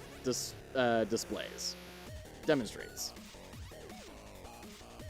Use it as inspiration and tailor it to your team's needs. All right. Because, yeah, this is pretty minor. This is very broad. Like, this is not a roadmap, right? This is very brief. I know Prost is like cheers in German. Interesting. A Thessalian term for a strange and unexplained phenomenon or occurrence. If you're asking me, Prosto means just simple or simple. Yeah. If your jam deck has a table of contents, your doc is probably too long. Don't at me. I mean, that's fair, Zapped. I mean, I understand the intention behind that. I totally do. I totally do. And frankly, I'm not a big fan of documentation like this. This sort of a documentation is better when you start getting into more in-depth type sort of stuff, but it's still not my favorite. We're going to jump into what I personally am doing now. very brief, 3 pages long. Oh, it's 10 pages. Yeah, this is incredibly brief. But what I want to show, is how can you do something like this in a way that is more visual, right? That allows people to kind of go around and explore wherever they need and have it more open. So I'm going to bring in a new whiteboard here. This is going to be GDD Templates. We're going to make a new section. This will be our in-depth section. And then we're going to change it from this terrible color. Okay. Let me make it a little bit darker for all of you troglodytes living in caves. Okay. How did I get this one so dark? Oh, it's custom. Ooh. Fancy. Jeez, let's... Okay, there we go. Okay. So the way I would do this now is I would grab our summary. Ooh. These are so gross. Okay. Bring that up to the top. Change this to be extra large. Control I. And then make this medium. So now we have our summary. And we're going to start bringing in our other sections here in a way that is less linear. And people can take it in more at once. I did my first game jam months ago with 2 others. I was doing 80% implementation. Meanwhile, they were constantly changing the ideas and telling me to rewrite things. Yeah, I've heard the story a lot from other people. They didn't prioritize time. Knowing your goal and being on the same wavelength is important. I quit the jam. Yeah, I hear stories like that all the time. All the time. I'll try another jam in another 20 years. Can we not be troglodytes, please? I just watched a video about D&D. Monsters and troglodytes are gross. Oh, that's fantastic. Okay. No, not that gross gray. Stop it. Why do you keep throwing in that weird gray? Oops. We're gonna make you large, italicize, and small. Mr. Cha, thank you so much for the follow. Glad to have you here. Okay, hello over on YouTube. Hello, how are you doing today? How are you? Good to see ya. We're gonna make this small. And then... Oh, it didn't bring over the images. Oh, that's a bummer. Copy image? Copy? I hate it when a piece of software allows you to bring in an image and you try and copy it and they're like, nah, it's our format now. It's ours. Can't do that. All right, let's find these images again. Super Metroid. Let's go to grab this. Copy.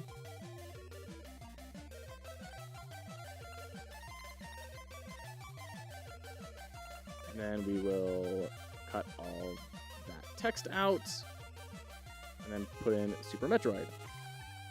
And then we can kind of play with the formatting of this, right?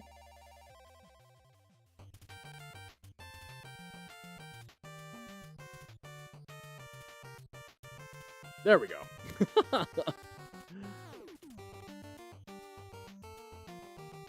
You take away. There we go. And cave story. Cut. And then we find our picture of cave story. I believe it was this picture, and we just copy this in right here. There we go.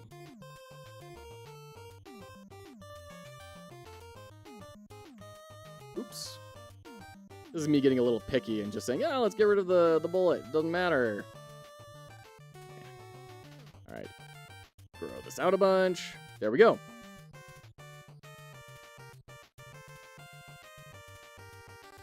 I'm not going to bother with formatting it. Super nice. We'll deal with that later. I've been pretty good at playing around with tiling window managers, and I quite love it. I don't know what that means, but it sounds pretty exciting and advanced, Kaodao.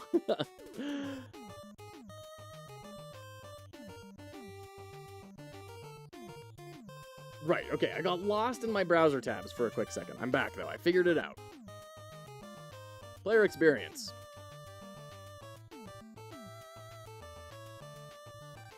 It's so frustrating. So now we can start to kind of arrange things you can see in a different manner. Bring all these into small.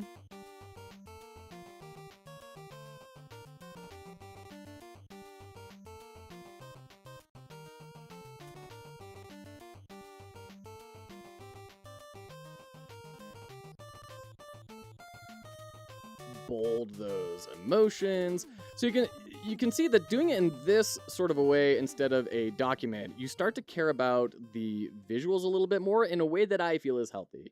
You start to think about how can we communicate it more clearly at a glance. I think that's a good thing. Because now I can see all of this information at the same time, whereas here I have to scroll across like 3 different pages. It's just a very inefficient usage of space, in my opinion. So let's grab theme. Change that to white. Grab our header, change that to large. I really wish it would keep the formatting, but oh well.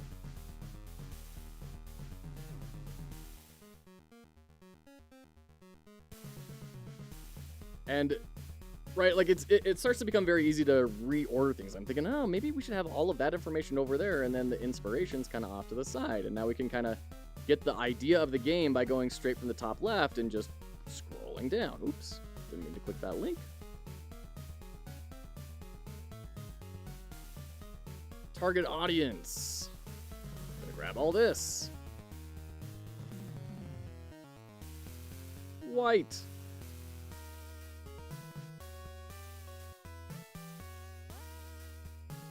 Make that header nice and large. Once again, when you're doing large visual styles here, you start to care a lot more about those aesthetics because it aids in the skimming. When you can see a lot more at once, the skimmability becomes a lot more important. Will you be publishing these anywhere? I'd like to make my own template from yours. Yes, we're going to be putting them in our jam page. So they're going to be in here as examples. But we can also make them available for other people. Where am I trying to go? Where am I trying to go? Over here, I guess. Okay. No, we were on this platform.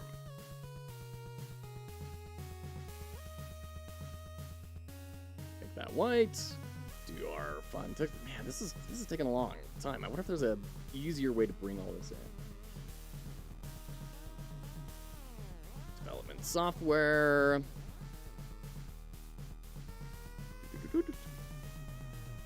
Large and small. We can start to group things together a little bit more, right?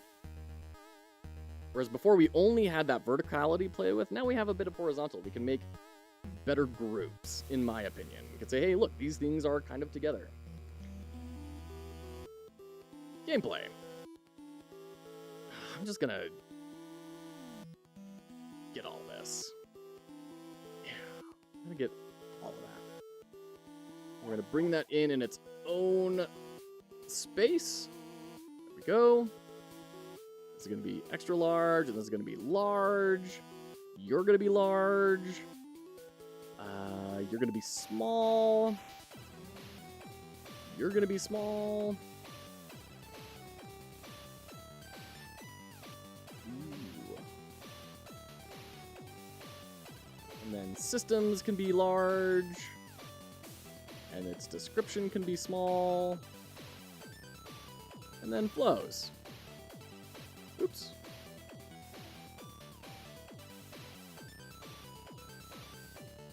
Small. Then I can actually grab those specific things.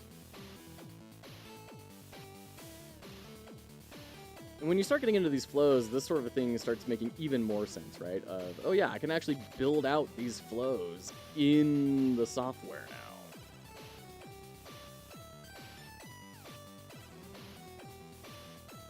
Make that even bigger. Okay. Meowletary. I just got here, but you can have a lot more abstract inspirations than other games. It's very true, Meowletary. Absolutely. Power tools, farmer's market to set the schedule with whatever picture you can find to fix bugs. You're totally right, Meowletary. Absolutely.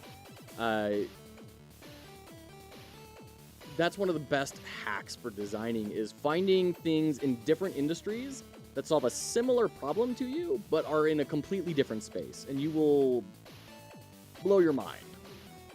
Absolutely. Couldn't agree more. Okay. Grab our art section. Oh, and this is going to be a pain to copy over. Thanks. Thanks, Microsoft. You're grand. Extra large. Large. I feel like I'm ordering a pizza. Now I'm getting hungry. I would like a pizza, please. And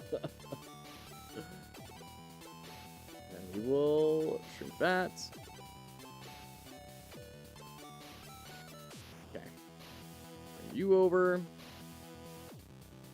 We need to look up these pictures that we found.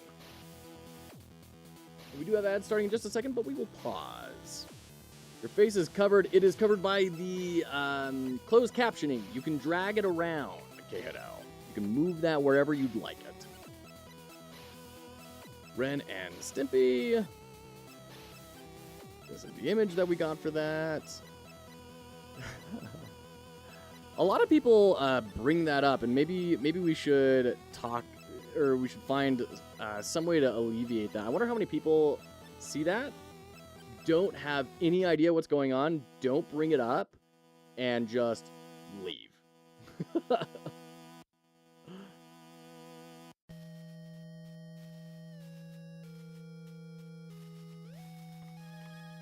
Okay.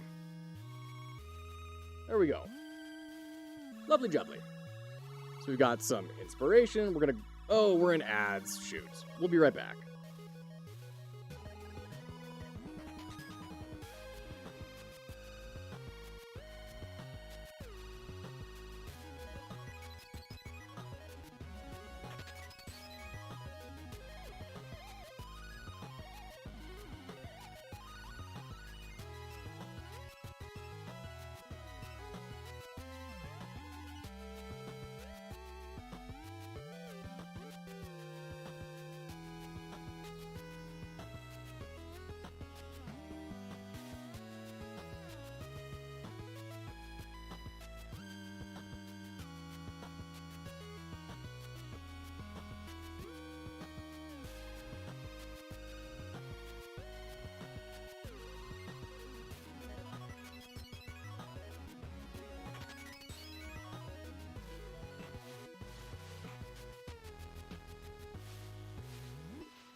Oh, I've been muted this whole time. So sorry. Thank you, Prosto. I've been trying to figure out, like, how do I move the default of that closed captioning? And I'm coming up with no. Looney Tunes Road Runner.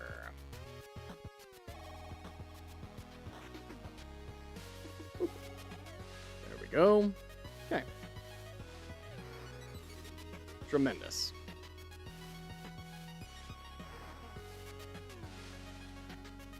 Let's go ahead and move on to our next section.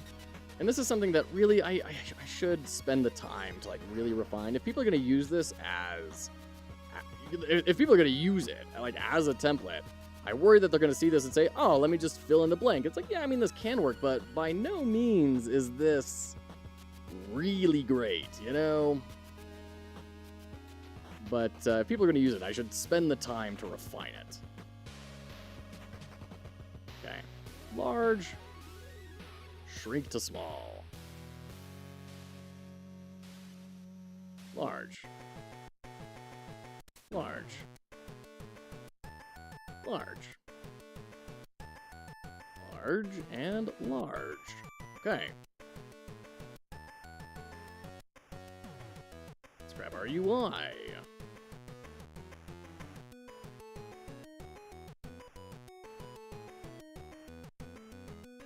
Change that color, drag it up, set our UI to extra large, our style to large, make the description small once again. Ooh, we're almost done here.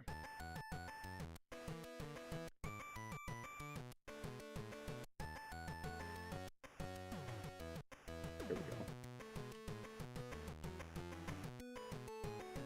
There we go.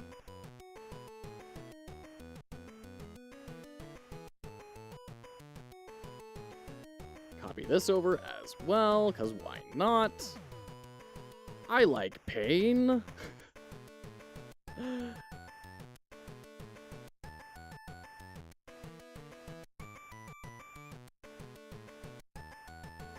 Okay. And we'll do that. Do that. Okay. And then roadmap.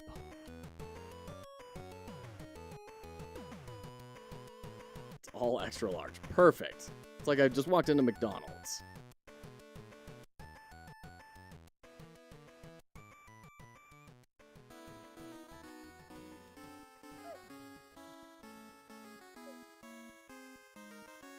And control I. Okay. Now, let's grab all these and we'll just top align them. And then drag everything down so it's got a little more breathing room. Okay, so this is now a more visual board, right? This isn't even necessarily the greatest way to, like, gosh, there's so many ways to improve on this. We could make the roadmap, you know, way more visual. We could do all sorts of things, but you get the idea, right? The point is, it doesn't have to be in a Word doc, right? You can use any sort of tool that you want to answer the question of what is this experience. Now, for the brief version, I'm gonna check out kind of how we did a previous project, the very first game jam I was on. How did I become UI king? Well, I'm definitely not UI king, Yura. But I've been around the block a few times. I spent over 10 years as a product and UX UI designer. So that's probably what you're picking up on there.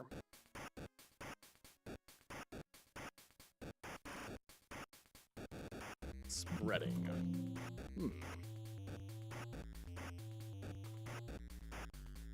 Didn't I do this in FigJam? Did I do it in Miro? Did we do this in Miro? That would be very strange. Did we really do it in Miro? We did do it in Miro. I was wrong. Oh, geez. Okay.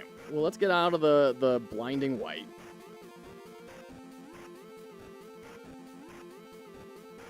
And I just want to show people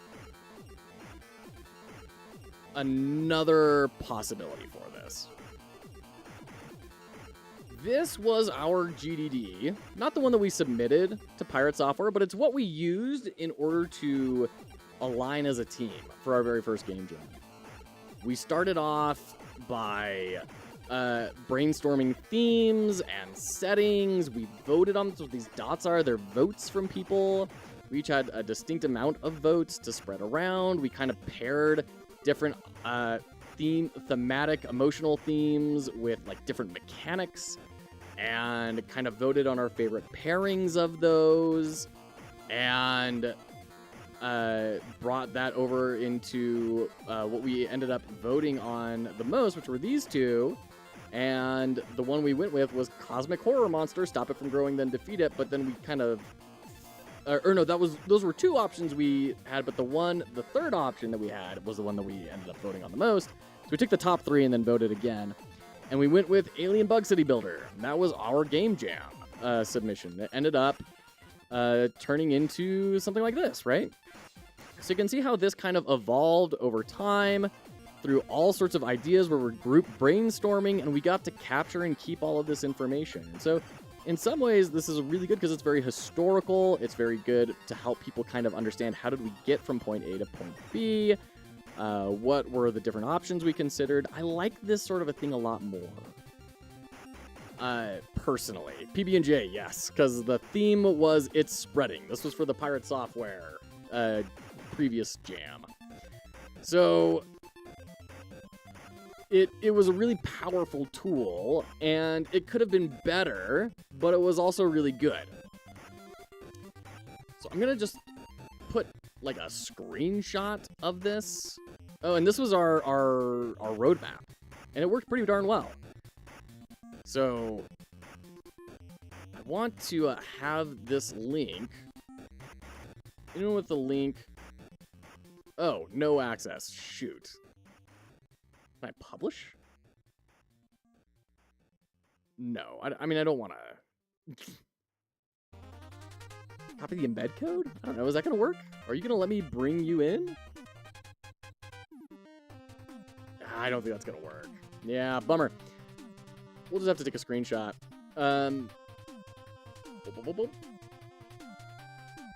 So it's not very pretty, but it'll be there.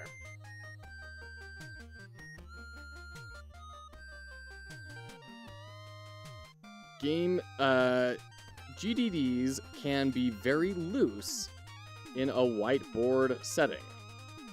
This is an example of a game jam GDD I built with a team. Okay. There we go. Okay. Now let's go in and knock a lot of this out. We can get rid of the demographics. We got rid of the extra persona, right?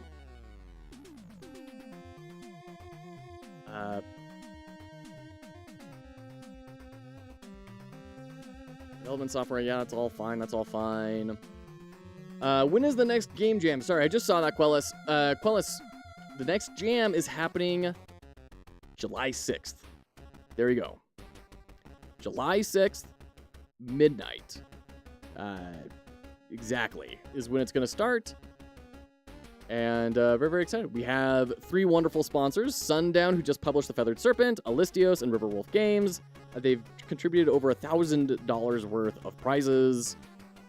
It's going to be a great time. We've got 2 different tracks, one for casual people like, I just want to do a game jam.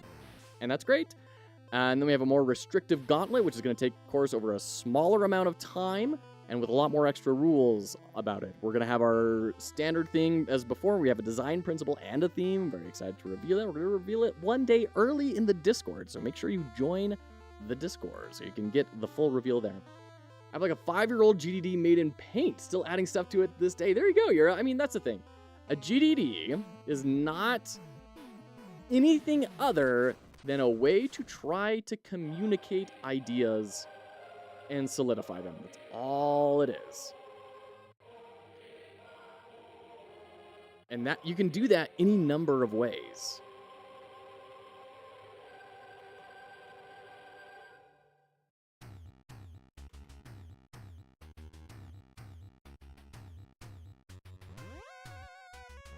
Get rid of all these coulds.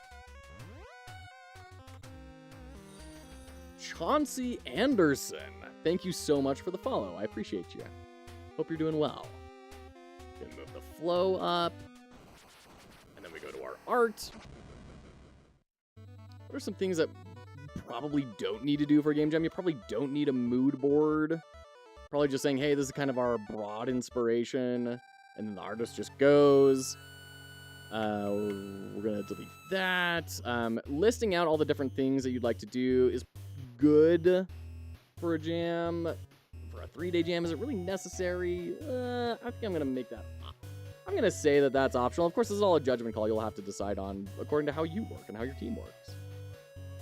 It got so big, paint crashes, so I decided to start working on the game. There's your threshold, everyone. As soon as you break MS Paint, that's when you can actually start working on your game. That's when you know you've actually designed enough and written enough down. That's amazing. Okay, what's our bare bones audio experience? I think we did draw it down a good amount, right? Yeah, we got rid of this entire music section.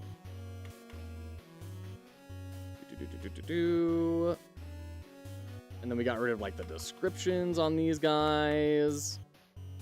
And we, whatever, we can leave all that, it's fine. We probably wouldn't have a specific color at this point, right? It's just in a teal color, right? And then we're going to replace this with our actual Game Jam submission UI to kind of contextualize, hey, this is the level of fidelity that we're talking about. It's boxes and arrows. Everyone can do this. Let's just nuke all that. Okay. So it's pared down, right? The big thing that we're defining is what is the gameplay, and then there's like enough art, enough audio to know what it is that you're building. I still think it's not enough. There you go. You're going to get a concept art piece and a picture, some scribbles and a post-it from me. Love it. Oh, funny. Is there a skill level people should be at for game jams, or can beginners dive straight into the fire? Doolard, I did my first game jam when I had been learning game dev for a month. That's what this one was. I did this with 1 month experience. I got a lot of ways I would improve on it, but yeah, absolutely. Game jams are primarily there for learning. That's why a lot of game jams have categories for winning for most growth, like we do here, $25. Captain Coder's game jam. His biggest prizes are what is the best teacher, right? Talking about the thing you learned about the best. It's not about the best game, it's about what did you learn about. So a lot of people will even use game jams to learn a skill. They'll say, hey, I want to learn the Godot engine. I'm going to join the Godot jam. And I have no clue about anything about Godot. That's how I built my game Overload that we're still working on right now, and how it's come a long ways since its original inception as a game jam game, and is keeping on to grow. This was my very first thing I did in Godot, and I didn't know anything about Godot. So absolutely. My first game was for a game jam. There again, Solar Labyrinth is quite a talented developer, so definitely listen to that.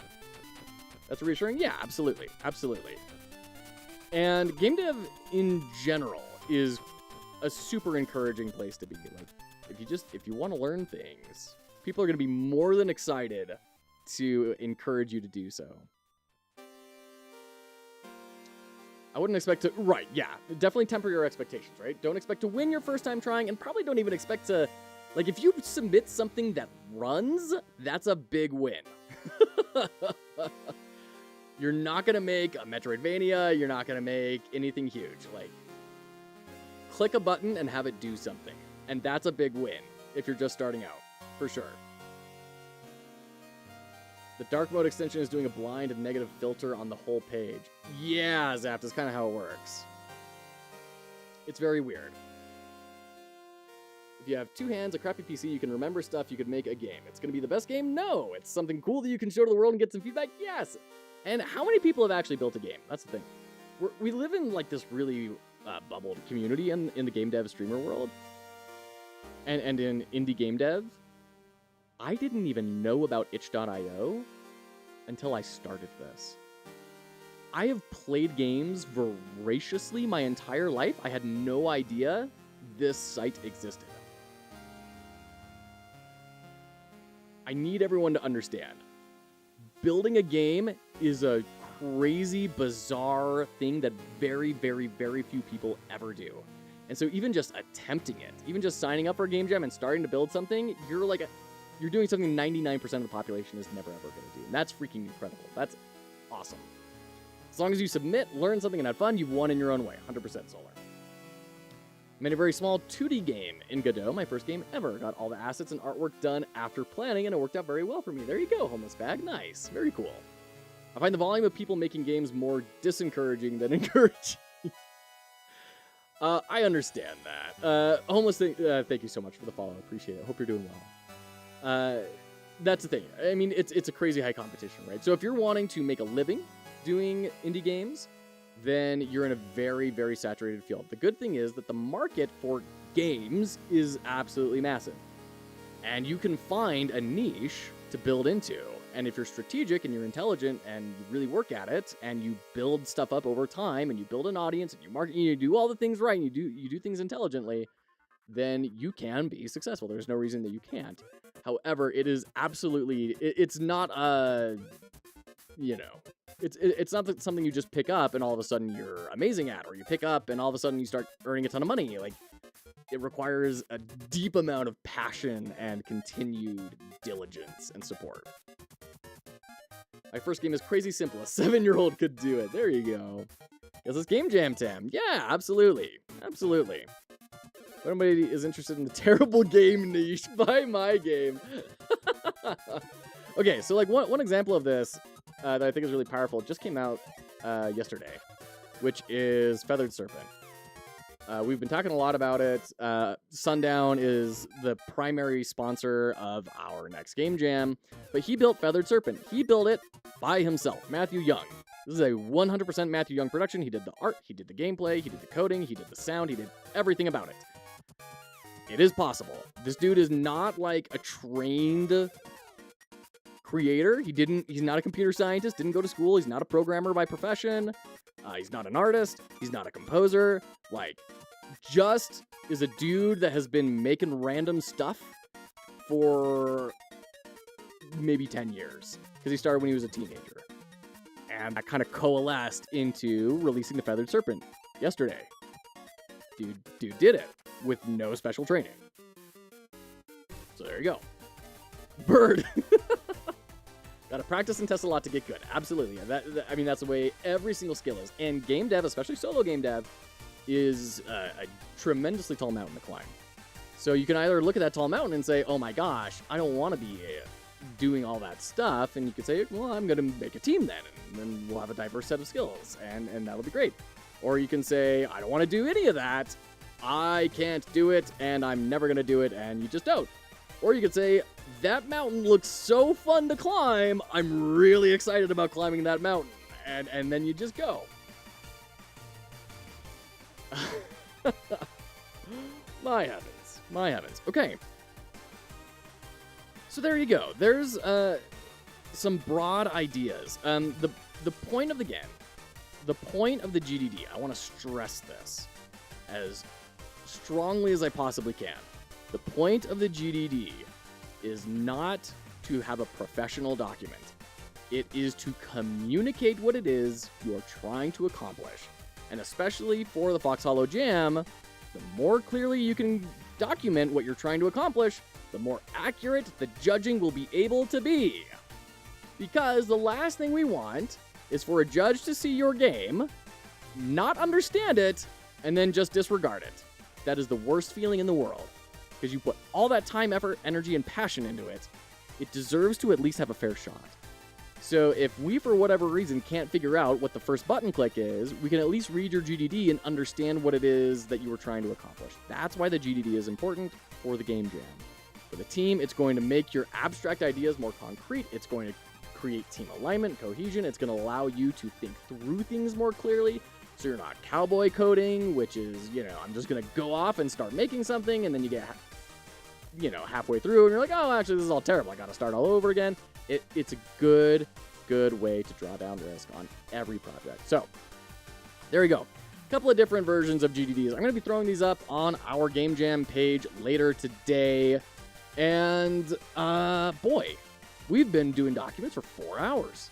If I can't see how a game works with a theme, I disregard it immediately. And that's the difference between the Game Jam and the market, right? In the market, yeah, you need to be self-evident what your game is and what people are going to get out of it. There's no room for self-explanatory in the market. Not with 40 games releasing every day. Nope. What do you think about sound effects on buttons? I added a sound when you mouse over a button and another sound when you click it. And it's very annoying. I'm thinking to scrap it. Is 2 sounds too much? Just 1 is enough. So some of the biggest things you really want to avoid when it comes to visual and auditory sound effects, I mean, really anything. This is a general principle you can apply to any sort of design. You don't want the same thing repeating over and over and over again, unless you're trying to do it intentionally for comedic or irritating effect. So one way you can, deal with that with audio is doing a random pitch shift, where, and every game engine has a way to do this, where you feed in a random amount to increase or decrease the pitch. So instead of being beep, beep, beep, beep, it's now beep, beep, beep, beep, beep, beep, beep, beep, right? And all of a sudden, that second one feels a lot less monotonous. Because it's not monotonous, but it feels a lot better, is what I'm trying to say. So introduce some variance, and that will help a lot. Bring the sound effect level down. That will help a lot. But the key question is, why do you have those 2 different sound effects? What is it that those sound effects are trying to accomplish? Are they just there because you thought, I could have some sound effects here?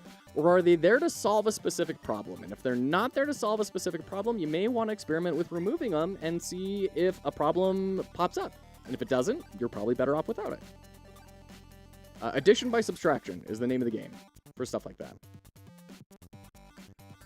Makes sound effects really short and quick, depending on the sound effects, but yeah. Added a sound randomizer with pitch and velocity. Good. That's going to help a lot. Point is to enjoy the sound without knowing it's there. Yeah, transparent design.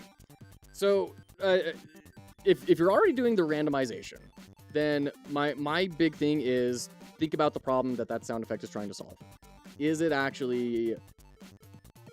there with intention? Is it there with a purpose? And if not, experiment with removing it and see if it makes the experience worse.